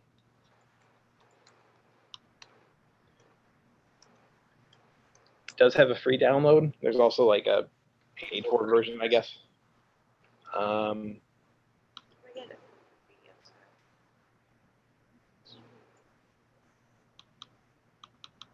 My advice though would be to like get familiar with Git though, because like Yeah, maybe not GitKraken. people, it's like used for like everything, like anything you go into with programming, Mhm. please Git. And sometimes people just don't use the like visual tools. A lot of people just go to the command line. And if you're doing it through the command line, you kind of like Yeah. It is really hard to get starting off though. So it's kind of like, okay, do you want to throw yourself in the deep end like right away and really learn Git? Or, I mean, I guess it's hard now because there's so much other stuff on your plate. I would say definitely try and learn Git in the future, like at a low level from like command line. And there's a lot of good tutorials out there. But Git cracking will probably be okay for now. Not the pricing page. So it only works for the free plan.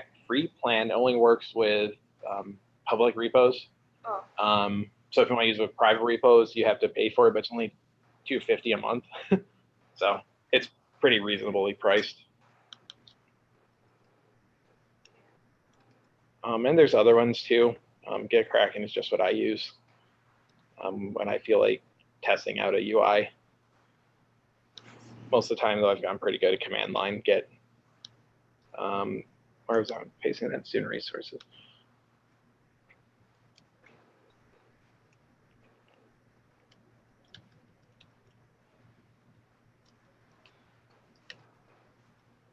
Pricing. Do I have to download it? Yes. Sorry, let me paste this again.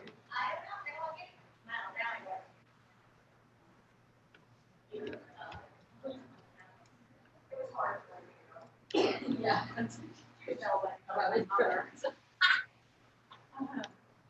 No, she's just very, I don't know how to describe her cat. She's good, she's a good kid. Yeah. Very. Yeah, it was kind of hard. I mean, I was like, don't you think you should go out more? Maybe have a drink sometimes? In high school. No, hon, you can't Oh, drink we it. are recording. I can't. Sorry. No, we are. Yeah. I You should have warned me before you was fairly much a wild child. muted the mic. What's Almost. We're not quite back. Your daily crime break? Yeah. Oh, okay. Does anybody have any more crimes they would like to discuss? I can mute the mic. Oh, No crimes were discussed here. The police has I'll nothing on discuss crimes. it. Just let me mute the mic first, please. I gotta think. Which one would I like to discuss now? Actually, my husband wanted to know, Okay, we're muted because now. I said you were a lawyer. He goes, what law did you grade? Yes, we're muted right Yeah, as a prosecutor, criminal law. And I've been teaching it for a while. That's why I'm so fascinated with crime. I'm not actually a criminal. Yeah. You will be getting, once we're done with this capstone, you will be getting weird slacks from me about how you hack into things because I want to write a story. I scared Ryan, I think. Oh, can you hack it that way? He was just like, what is with her?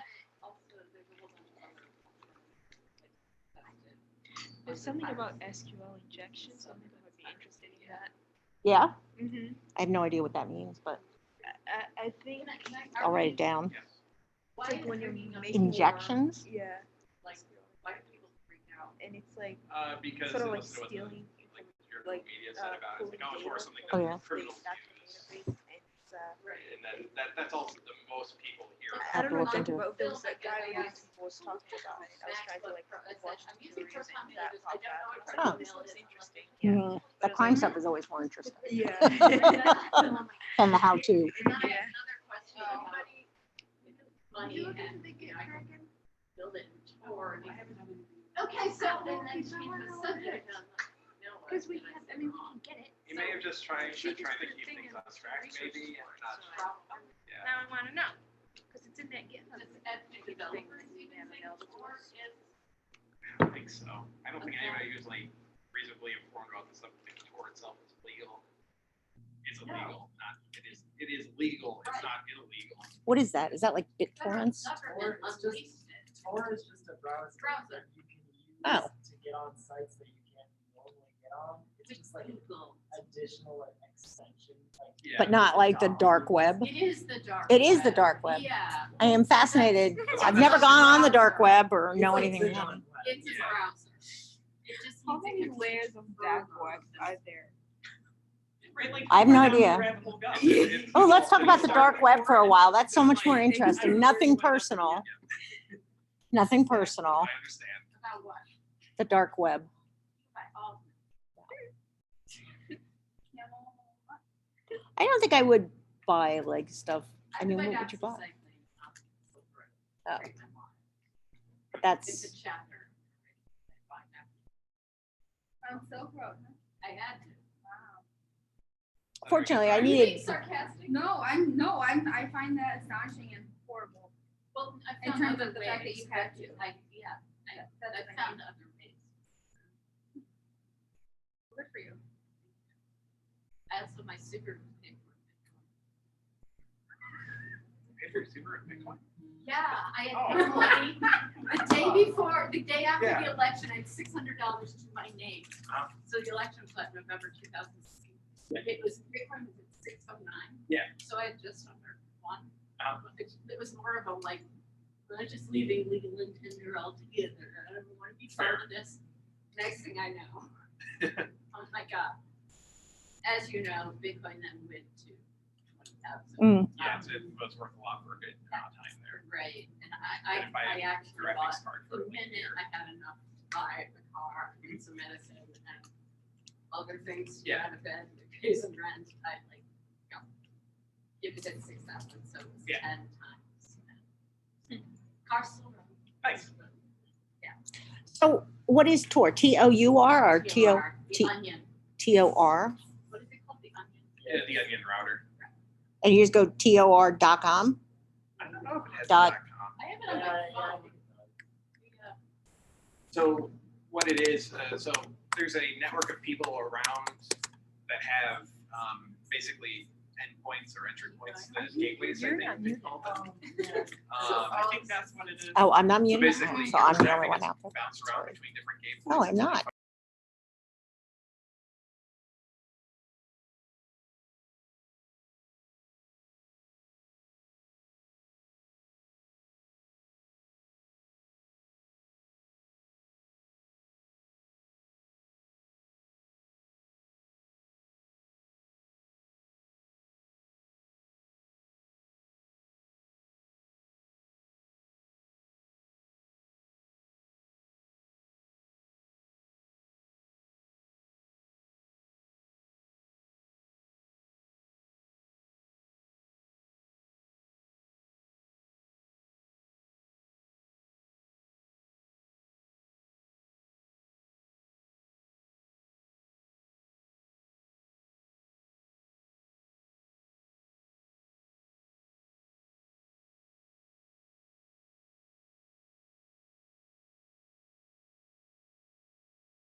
here.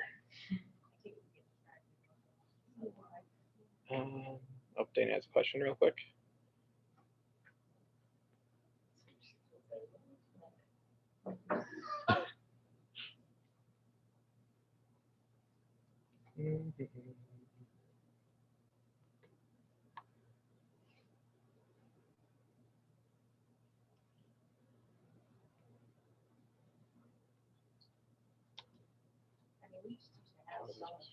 I didn't see that coming up. Oh, By the same token, I really don't have that much. okay. So Dana, I mean, I don't write. usually in Visual Studio Code, here, let me open up the Careers and Code Sandbox or folder. Let's see, so I'm going to close this folder first.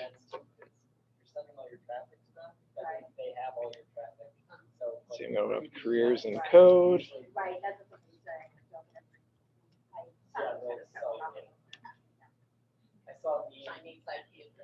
I'm saying. So Dana, you see this icon here in the bottom? You can refresh that. That refreshes your, basically tries to fetch any new commits from the Git repo. If there are some, you'll see a different icon down here that will say like a down arrow and then like a number with how many commits that are you don't have to get. So it's not like a real, you can also, there's not like a notification per se, you just kind of see some visual indicators. Ideally, it's a good idea to pull down code into this project from this repo every time you try to open it. In this case, you wouldn't really see that notification. There is a way you can see notifications though, and that's if you go to, let's see, let's open it up in GitHub.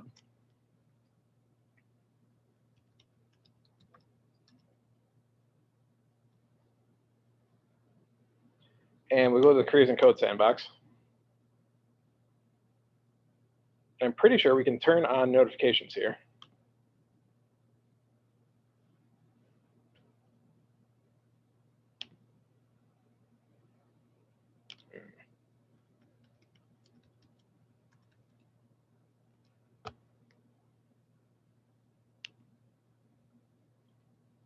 Let me just see if I can do this from a incognito window, because I don't know if this is, I'm seeing this view because I am signed in as me and I have commit access to the repo. Well, yeah, everybody would.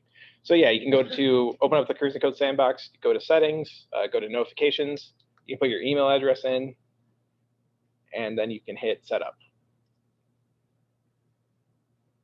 And that will send you an email whenever somebody pushes code. Let's see, I think you can also star and it might, maybe not star.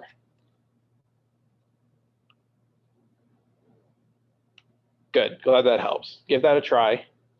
Let me know when we get that set up and we can test it. Mm-hmm. Yeah.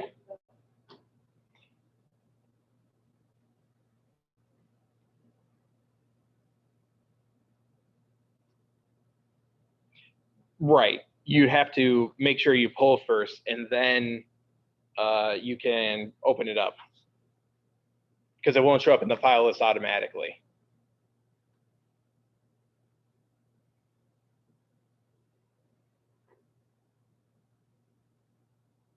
Nice. No problem. Get in there. Garner, can you help her? Thanks. Okay. So how's everybody feeling? Okay. Cool. All right. So I guess for tonight, everybody seems kind of tired. Let's finish off this. Maybe we can end early. Your assignment's just going to be I'll write this up in Google Classroom, I'll paste it to the Slack, but it's basically just gonna be, hey, make 3 components, 2 children and a parent, and get state from one child to the other child and display it. So basically make a form like we're doing here and then just show the text.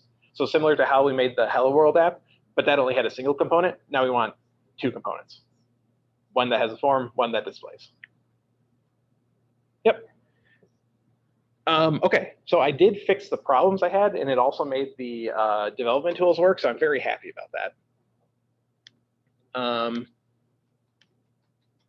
So let me reload, start the server here. What's this? What's this? So CD into Emulator, state props, npm start.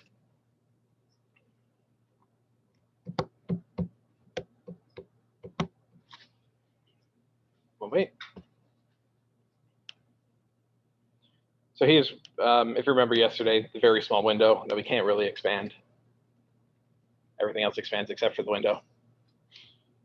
Let me see if I can expand it in Chrome.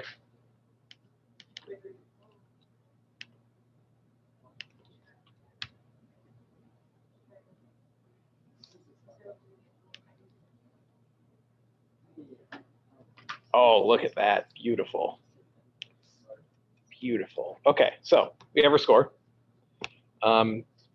First, okay, let me take a step back. I'll show you what I did wrong.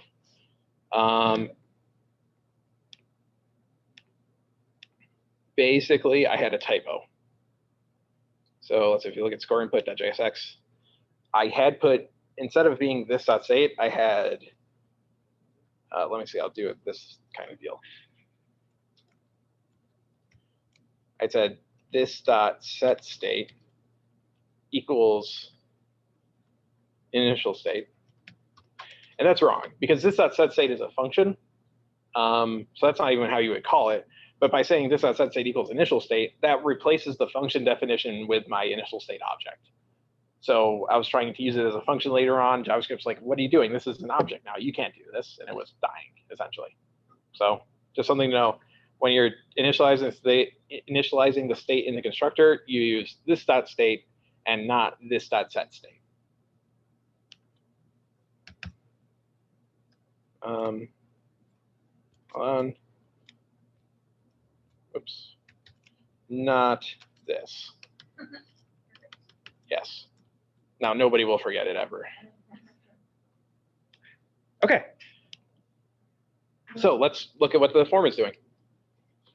So we can see that we have our state on the right here. So we have our parent state. And it's empty right now because we haven't put it in a score. So let's say 14, and we'll hit save score. And there we go. We've updated our parent. Most recent target is 1. The score is 14. We can change this all we want. Doesn't save the score until we actually click save score. But we can also look at score input here and say here. So this state still inputs. This is the state just of the form. See, that still changes. And then we click save score again. Count gets incremented, and then it's also the same state here. There's our score, which is, Karen, I'm pretty sure that's impossible in archery, right? Okay, I was not sure. It'd be a long day. Okay. So now, oh, there was one other thing I had to show you real quick. So originally I was count. I was just saying this dot state dot. Here, let me copy this. I'll show you what the original value was.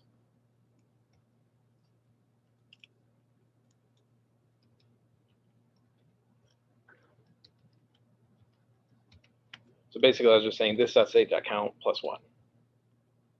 And this is incorrect because this dot state dot count plus 1 doesn't actually update our form's count value. We're just incrementing it by 1 and then sending that back to the parent. And because our initial state was 0 and we weren't updating it, it was always saying 0. So what would happen is we would just keep updating the same value.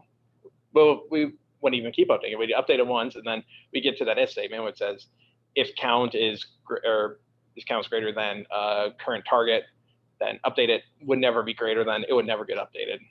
That's not what we want. So we have to make sure we set the state of our form, update the new count, or update it with the new count, and then send the new count back instead. don't do this, won't update count in state for score input. Cool. And there was a way to get around that, and that is if instead of, let's see, how would we do that? Instead of keeping track of the count here, we remove it, and we send the count as a prop from the parent. All right. So that is an app. We send, let's see. Oops, not there, but we say here, most recent, or we say count equals state dot most recent target.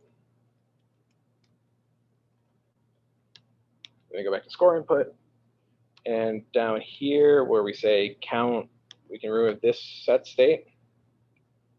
We keep, yeah, we remove these two lines, or rather these two expressions. I could say const new count equals this dot props dot count plus 1.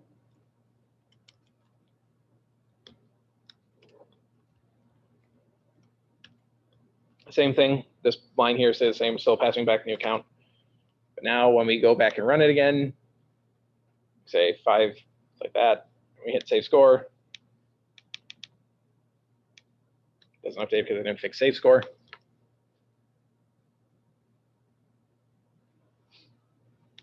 So now, because this is coming from the parent, we don't need to check to see if it's greater than most recent target anymore. We can just assume that it is.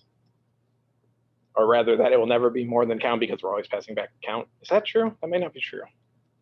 It's that most recent target or count should still be greater. Let's debug and see what count is passing back, or what we're getting back into save score. Have you done anything with the Chrome debugger at all with JavaScript, like saying breakpoints? Oh, cool. Let's go over that a little bit. So, you know, we can do inspect. You open up your inspector, you get your elements list here in the inspector tab. You can also go to debugger, and then you have JavaScript files in your side panel, kind of like you would in a text editor. So basically, you want to look through your file until you find the one you're looking for. So we're looking for our folder here.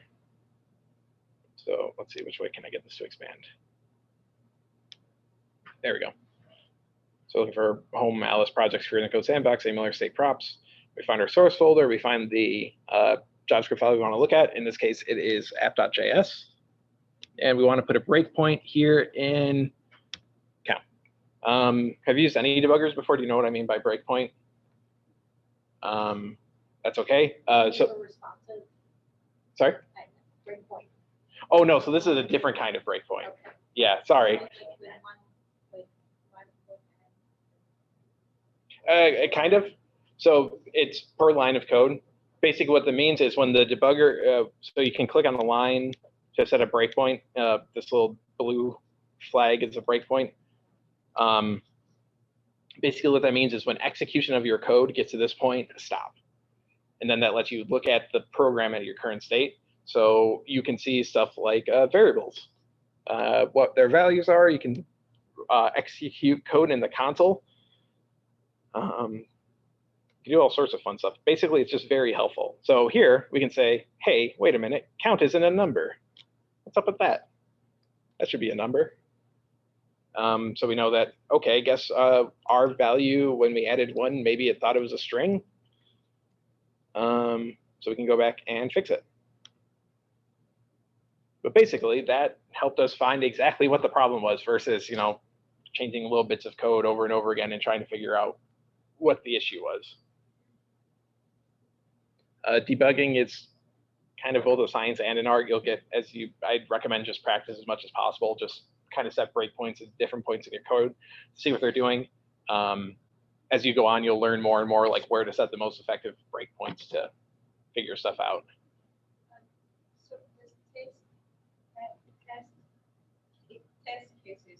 do they go along with that? So I think, I don't know what exactly,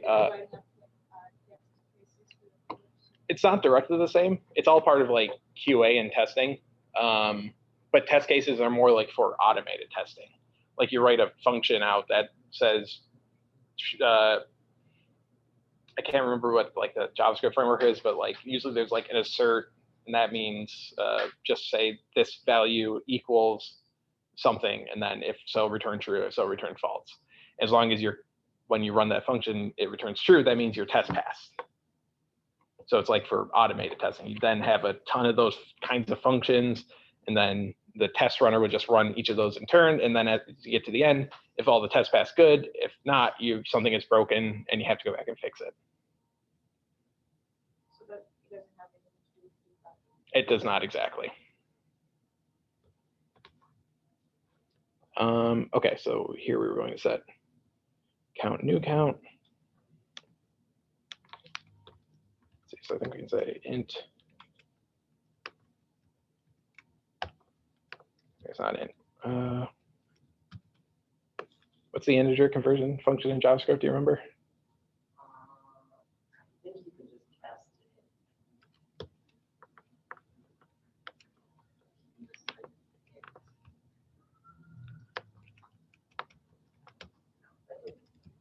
No. Oh, hold on. This is shorthand. I think I should decure this. You just put a plus in front of it. I think so. Nope, just a plus in front of like your variable name, and that should cast it to an int, I think. Let's see if I'm right. I was not right. Yeah, it works in, I just tried it in JavaScript concept. Hmm. I typed in x equals in quotation marks 0, and then I typed plus x. Mhm. And it just typed 0. Huh. Interesting. Let's see if I put it there.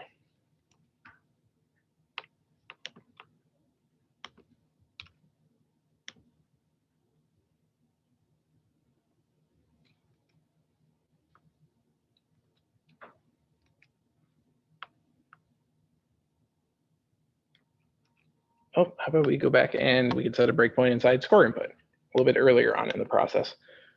We can see what we're trying to save to it. Let's see what new count is.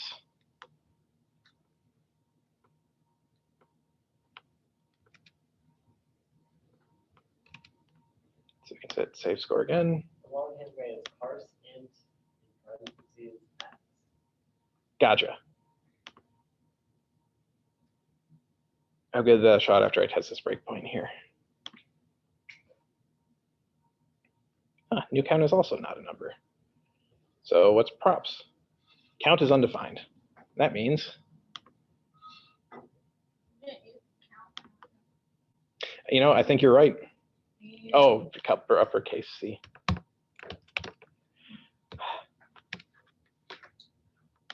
Typos on top of typos. All my world is typos.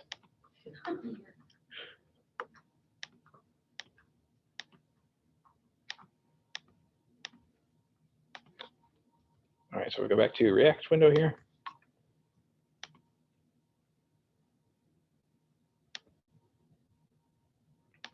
Now we see that our most recent target is properly increasing. It doesn't matter. So it gets bigger as it's expected now. And that's all without needing to have count inside the set input. We're just passing it through as a prop. So really that's the main mechanism of passing your state from your parent to your child. You want to use props. Yep. So you'd have like one prop that sends the function back or sends the function to the child that's used to update your state and your parent, and also any required values from your parent state that your child needs to do its stuff. That's basically the props you'd want to send down. All right, so now let's look at that table view. I'm going to call this score table.js. All right, and we're going to import React from React. We're going to make that a lowercase I. And we're going to put class score table extends score table or React dot component.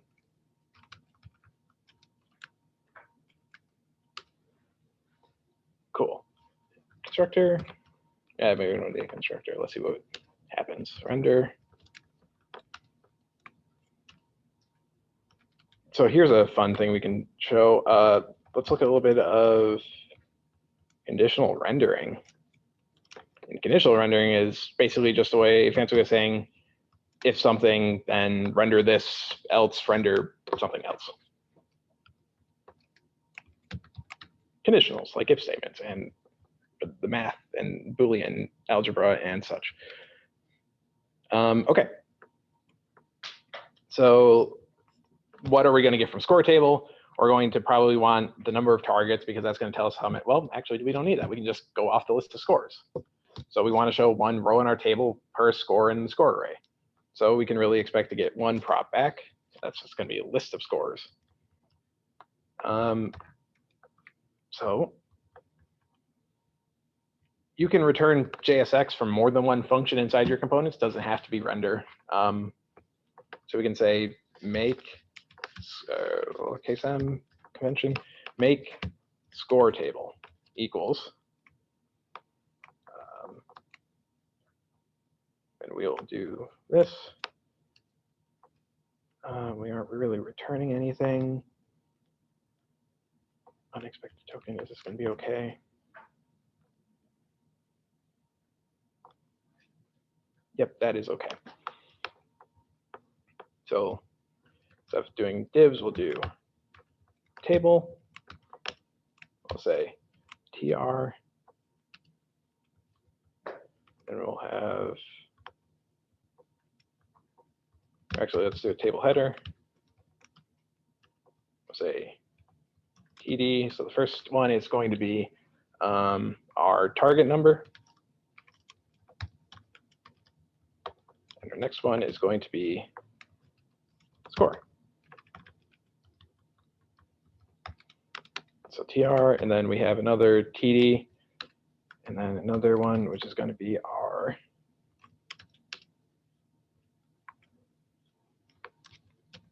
score. Cool. So we don't want to immediately put this.props in here because this.props our score list is just a big old array, and it's not going to know what to do with this. It's going to kind of like print a string representation of the array in there.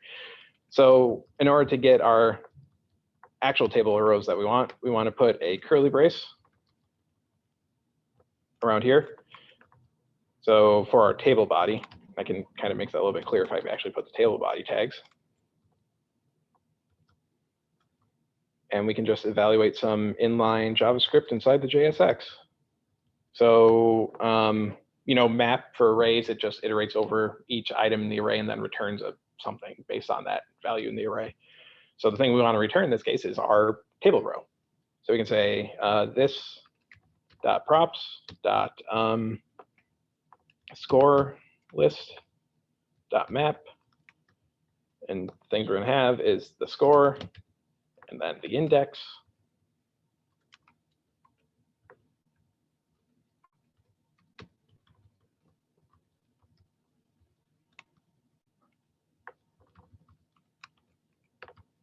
We need that, and then I'm going to throw the arrow.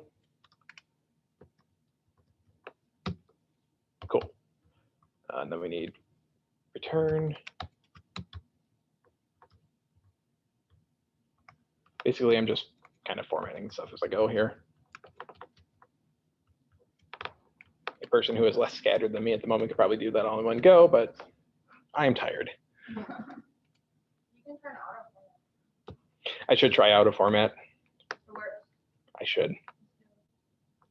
That's like one of the weird things I never really picked up in my time, so you're all ahead of me there. So congratulations. I'm really bad at using auto formatter. I'm learned to do it manually, and I keep doing it manually because I'm too afraid to learn a better way. One day. Okay, so we have our score, we have our index. So this first thing is going to be our target number. So remember, indexes are 0 based, so we just have to add index plus 1. And I'm going to put in parse in front of this. I guess I could, and I'm pretty sure it's going to be, or parse in other way. Yep. If it's just an integer, it'll be okay. If it's a string, it'll parse it. And then, wait, no, index is fine. We got to do that on the next one. Index plus 1. And then score is the parse int.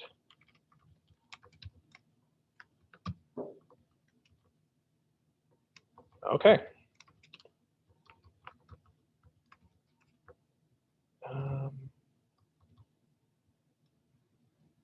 See that should go there. That can go inside. Cool.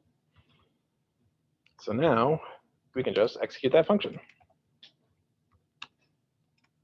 We can say this. We can say I call this function make score table.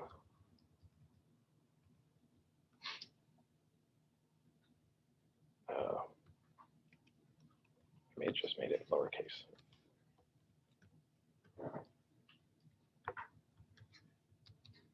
The yank.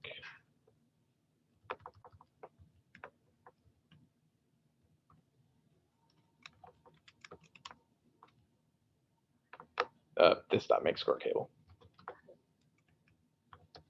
I wonder if we have to do this dot bind. Maybe. I'll leave it in until it complains. All right. So all we have to do now is we have to go back to our app. And after score input, we put score table.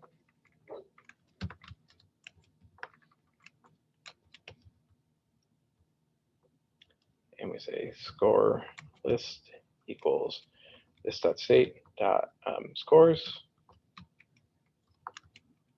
And we also have to import score table.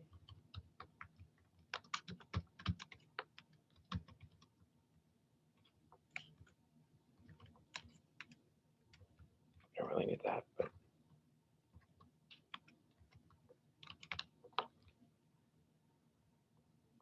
oh, forgot to default export score table at the bottom, or rather export default score table.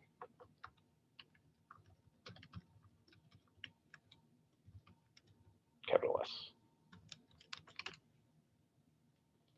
Cool. We'll go back here, look at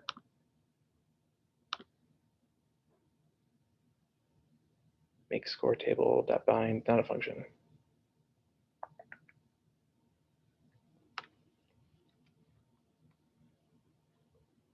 That seems to be a problem.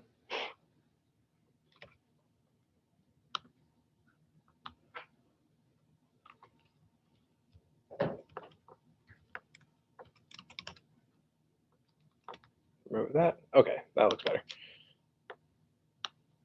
So we have a score and we have a very ugly table. But as you can see, let's put in our scores. So we add them. Creates our table.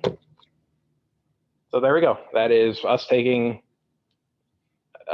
score from our child component A, which is our table, and we're putting them in child component B, which is our score table. All they're doing that using state stored in the parent. Yep. So does this kind of, are you seeing ways that you could maybe use this in your capstone? Anybody have any like questions what we've done? Okay, cool. Well, we still got some time left. I know I'd let you get over here. Let's make this table look a bit nicer. So let's look at React Strap a little bit closer. Yeah. So first thing we gotta do, we gotta add our import statement for React Strap. And I posted that in student resources, so I can just easily go there. You thought I was all trying to help you. I was just trying to save myself time in the future. So we can say npm install save React Strap. And we also have to do that with Bootstrap because React Strap doesn't have its own CSS. It's just a wrapper. It still needs Bootstrap CSS. So we can say npm install save, React strap, and Bootstrap.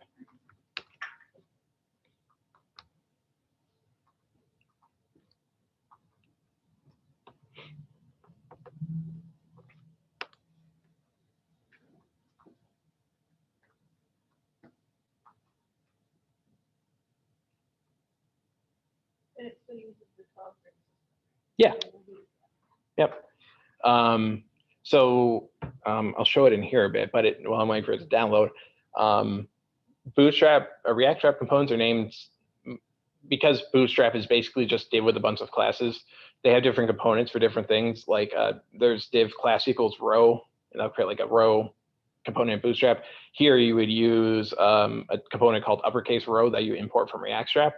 And then for like using like a div that would be like xs equals 2 or something to set an extra small column of width 2, you would say call like col uppercase C because it's a component from React Strap, and then you would say xs as a prop and then equals and then your size. So it's not too different of a syntax. It's just they've created special use case components for each of those, so you don't have to worry about the exact class names.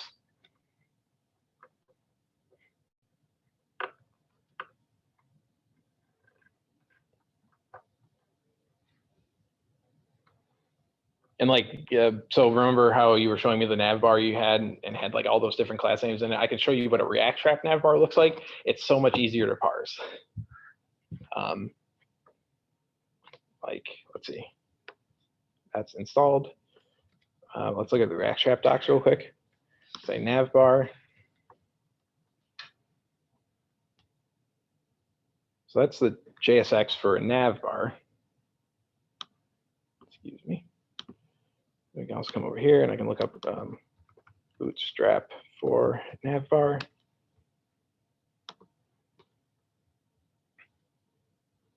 Here's the HTML for a navbar. And if we put those next to each other,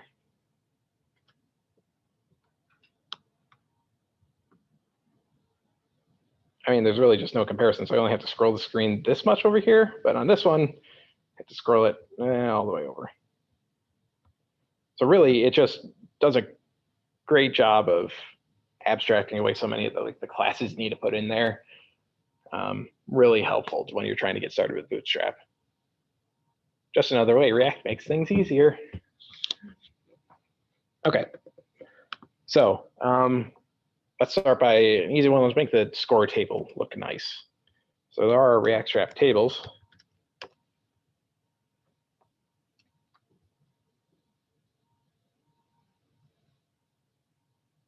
And it looks like the only real important class I need to include is the top level table. All the rest are lowercase, which means they're standard JSX components. So they just map up directly with their respective DOM elements. So I want to say import, and the React Strap uses object deconstruction. So we want to put in our parentheses to make our object, and we would just want to put in table from React Strap. And the squiggly is because it's declared but never used. So all we have to do is go in here, uppercase T, oops, uppercase T. Cool. Final thing we have to do, import the Bootstrap CSS, because if we don't do that, it won't know what CSS files to use. So we can say import. I'm just going to look up what the React Strap listed on the home page, what the path is. It's down here. Oops. Just looks like that.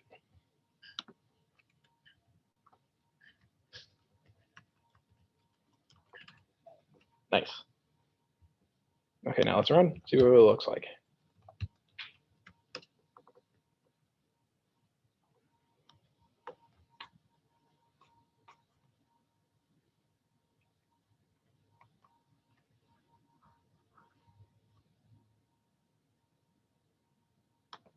All right. Drag this over. And our score.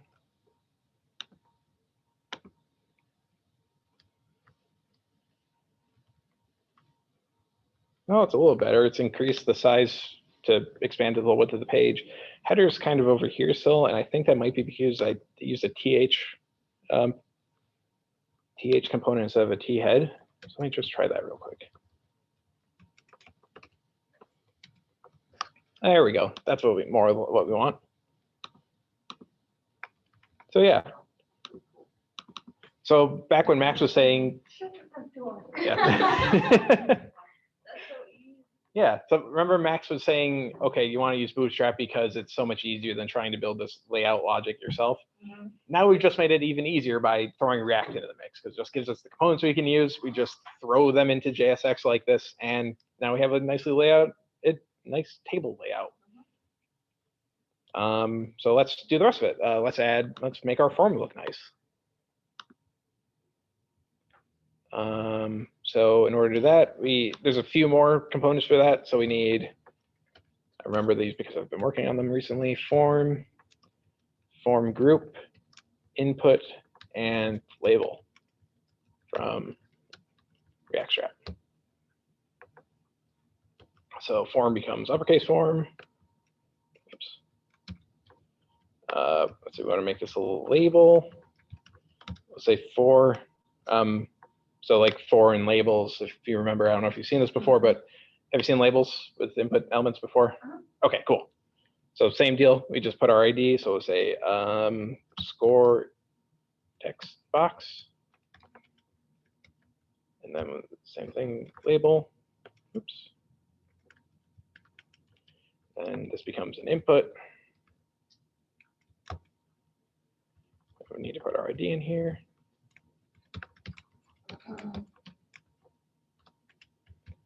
Also, we need to wrap this in form group.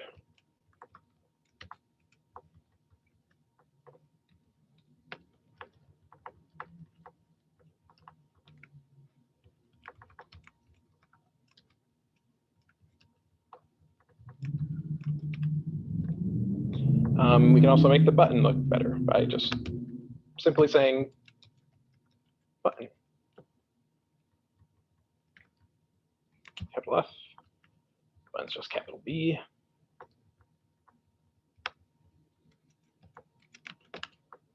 All right. Go look at here. And there we go. Say 15. Trying to see here. Thank you. 16, 17, 18, so on and so forth. We can, I mean.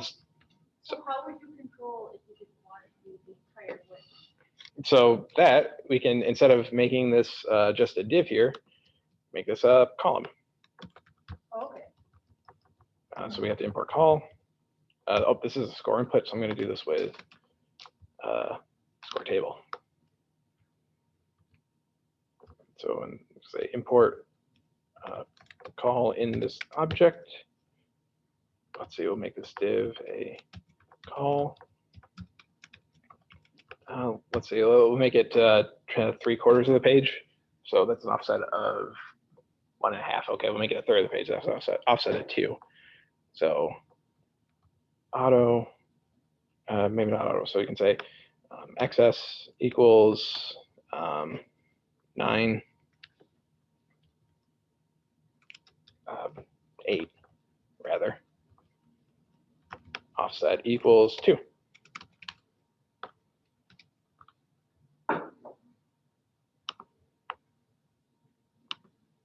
Okay, it may not be offset, maybe something else.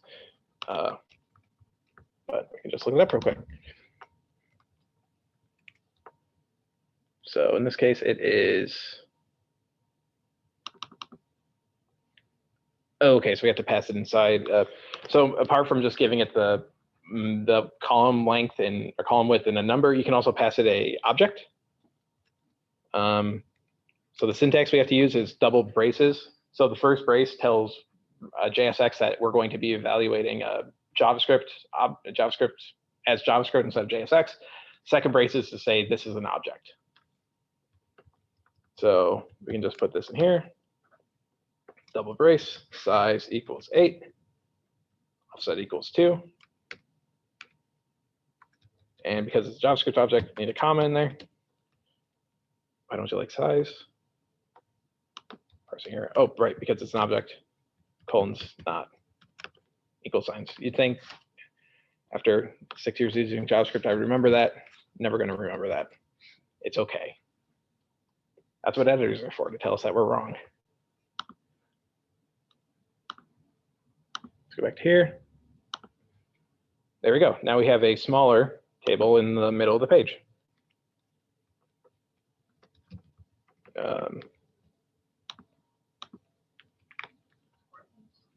It is huge. We can do the same thing. We can put that form in a column. Probably doesn't need to be, 9 wide. It could probably even like smaller than the table. So let's make it 6. Score input. I'll change this to, let's see, did I import call? Nope. Got to put that in here. All right, div, change this to a call. Same thing, xs equals double braces, size. Thank you. See, told you I wouldn't remember it. Thank you all for being my editor. And then offset 4. 6, no, 3. And this down here also has to be made to call. Cool, now it's much smaller. Yeah, and so there's also inline forms in this case, which might be nice because, it doesn't really need to be stacked like that. You can just put inline as a prop. When you put a prop like that with no equal sign, that just means that prop defaults to true. So inline is Boolean, it's only true, false. So just putting inline with anything else to it. Oh. Sorry. Oh. Good? Good. No worries. I know what that's like. Okay. Hey, look at that. Inline. Yeah. So Bootstrap or React doesn't really seem to do much about our margins here, which would be nice. Or maybe it's because we made that quite a bit bigger by putting everything in line. So let's make this 9. Or even number. Make it 10. Offset 1.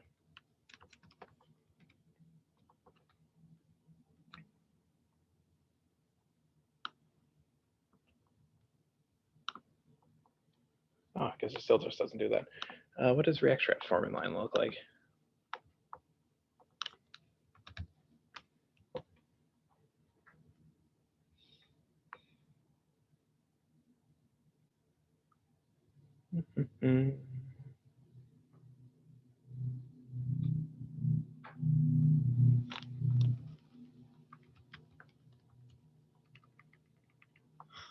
Sure, inline.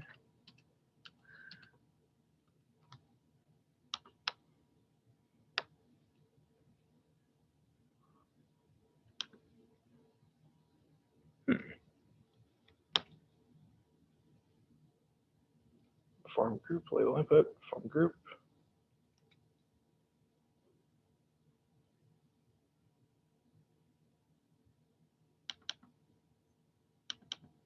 Oh, so they've added some extra classes here. So I bet if we add some of these ourselves.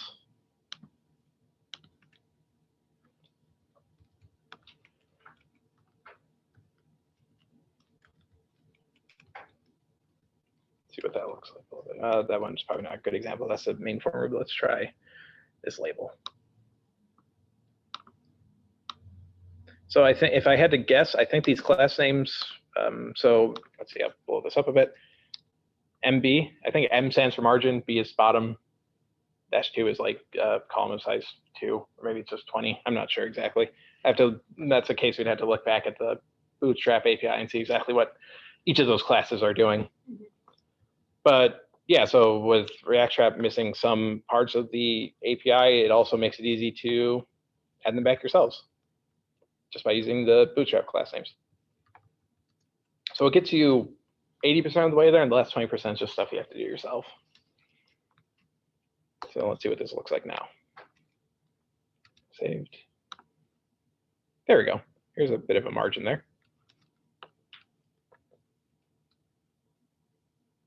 Let's try the same thing for the other input here.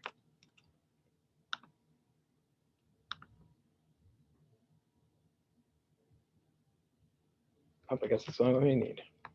Let's see, how can we make this look nicer? Oops, not that. Oh, it's over here already.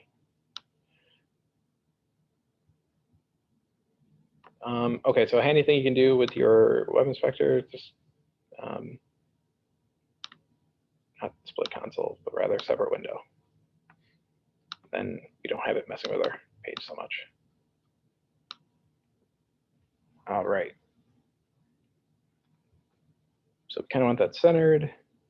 It's mostly centered, it's just not as long as that. It doesn't take up the whole width, so we can actually go back and make it smaller again. So maybe instead of size 10, we say size 6, offset 3. A little bit better. I wonder if we can say offset auto.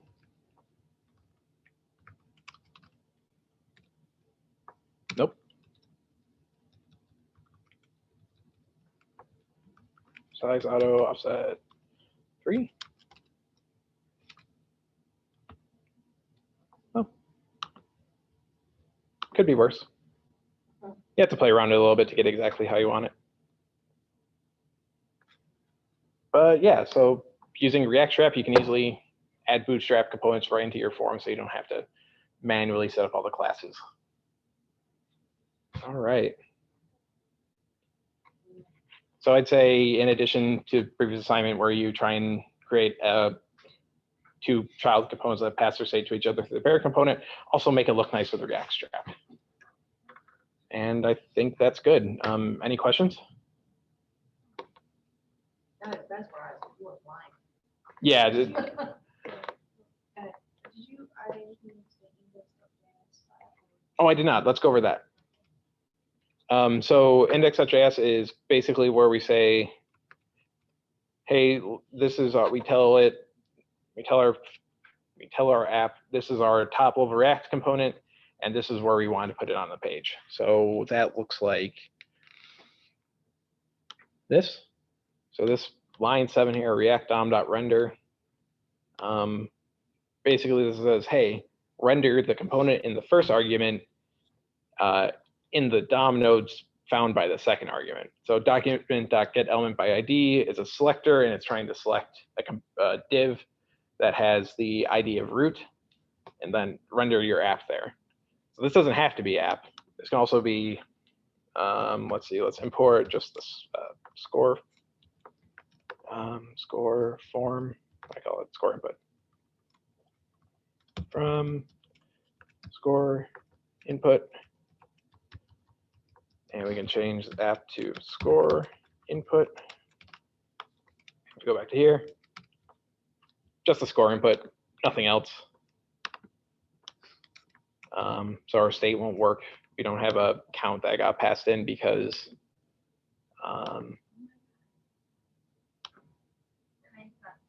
oh, cool. Doing my job. Okay. So let's see, where is yeah, score input? Only has score. We don't have the count because we never passed it in as a prop. So score is the only internal state of this component. So that's the only one we see here. It wasn't calling the file. I thought it was like sort of referring to the app.js. The reason it refers to app.js is because that's where the app component was living. So we can just pull app completely out of here, and we can also, I'm just going to rename this to something. Rename, pretend this is deleted. I don't want to delete it because then I have to go back there and add it again. and it will still run fine because the only thing we're rendering is score input here. We don't really need app.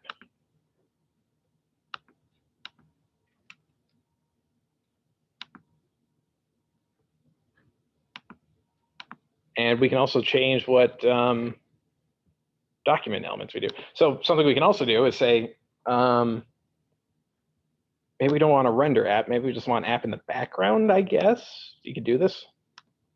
I haven't really tried this before. Let's see. So let's say we'll import app. So this means the doesn't render, so the constructor doesn't get called, but all the other imports like our Bootstrap should work. That's why our form looks like garbage now, is because when we removed app, it also removed the import, or we imported the Bootstrap CSS. So import app from app or /app. And if we go back to our public folder and we open up index.html. So here's our div that's root. And then we can also say, let's throw an H1 in here, split between divs. You can say div ID equals other.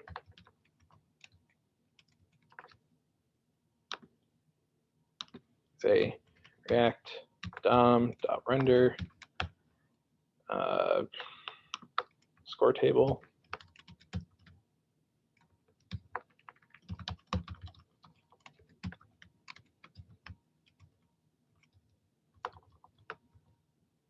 All right, score table document get element by ID and then other. Now, if my math is right, all right, score list.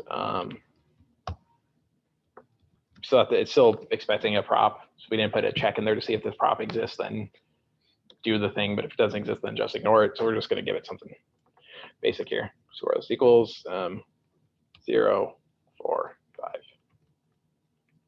That's a T. And because it's a JavaScript expression, gotta put it in braces.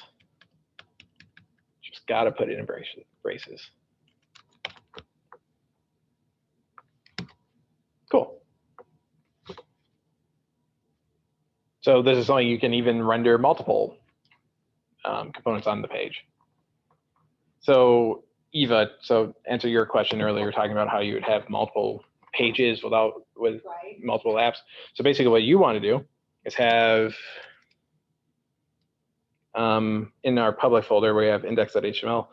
Let's create one called, give me a name from your name of a page. Sure, let's go with that. Create account.html. Let's see, we'll just copy everything from here.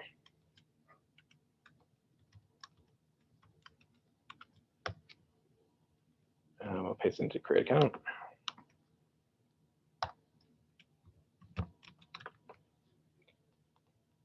So index.js. Next thing we want to do,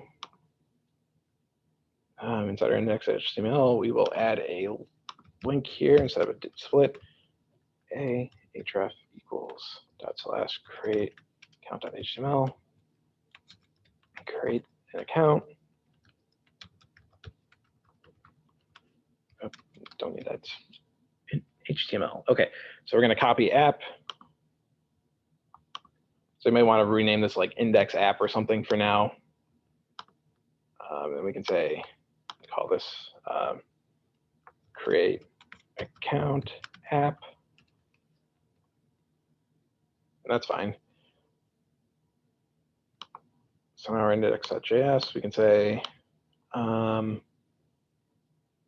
we kind of need another index.js file too, wouldn't we? Because I can't load that one because otherwise it would try and load app. So we have to change, or we import index.html, which is, oh, where is that in here? We might be getting to the limits of what we can do with create React app. Yeah.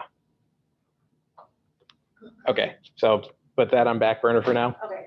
You can create your separate HTML pages. Basically, when 2 weeks when Joey talks to you, or maybe you can talk to him this weekend at like office hours if he comes. There's a npm package called create react, or not create react, but react router. Right. And that's going to be what will let you decide which component to show for your top level component. Yep. So we'll get there, just not right now, unfortunately. Okay.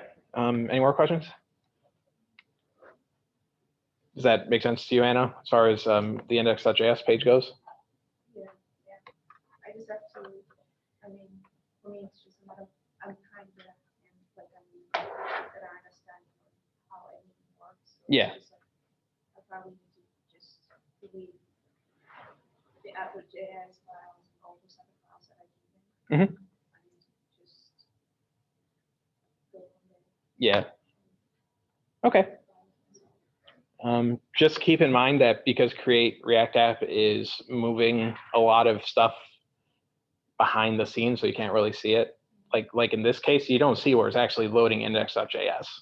It seems to just be loading index.html separately and then kind of injecting it into the page on load time, or maybe like during build. So this file has to be named index.js. Yeah. So leave that one file. Yep, leave that one file. And then you can change, basically put any code you want inside there. You just have to make sure you call react dom.render at some point to render in your top level component into the page. When you go back into the public folder, those files are, I mean, you only modify the HTML file, you know, the JSON and it's for. Oh, sorry. Oh, create account. I just created this one. We can delete it.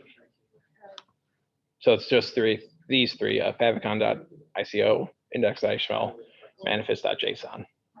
What are those? Okay, so favicon, that's the little icon that shows in your tabs. So it's like, this is a favicon for Firefox up here. Manifest.json, you don't need to worry about too much. There's something called a service worker, which is a piece of browser technology that helps you run your web apps offline. So you don't need internet connection. You don't have to use that if you don't want to. It's just here because Create React App makes it easy, tries to make it easy for you to do that if you want.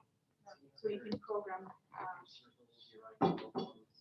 No, I don't think that would happen without permission. I was wondering if you can actually code that. Yeah. That's what. Yeah, so well, that's not what it's for necessarily, but I mean, you can definitely code without the internet. Like all the stuff we're doing here doesn't talk to anything. It's all inside the page, like self-contained in one dev server. So you don't really need an internet to do this. What service workers are for is the internet is built in a way that expects you to be connected at all the time. Service workers are an attempt to like kind of fix that a bit because it's kind of admits finally that people don't have internet always.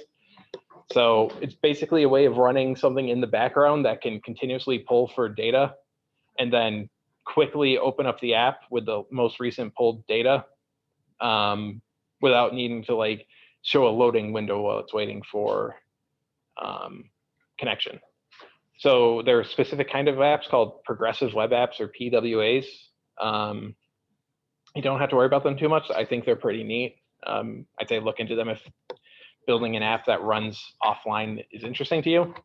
A really good example of it is Facebook's web app, or not Facebook's, Twitter's web app.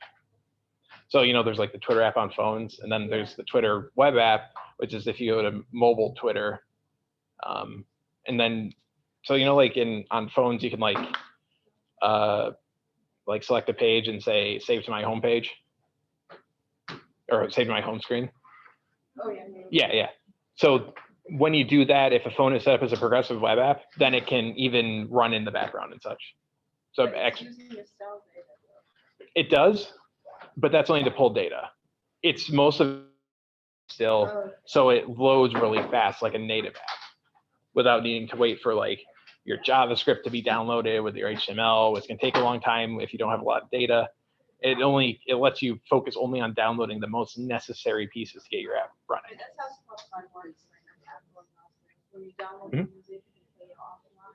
Yeah. And then you don't need like recognition. Yep. Exactly. It's very similar to that. Cool.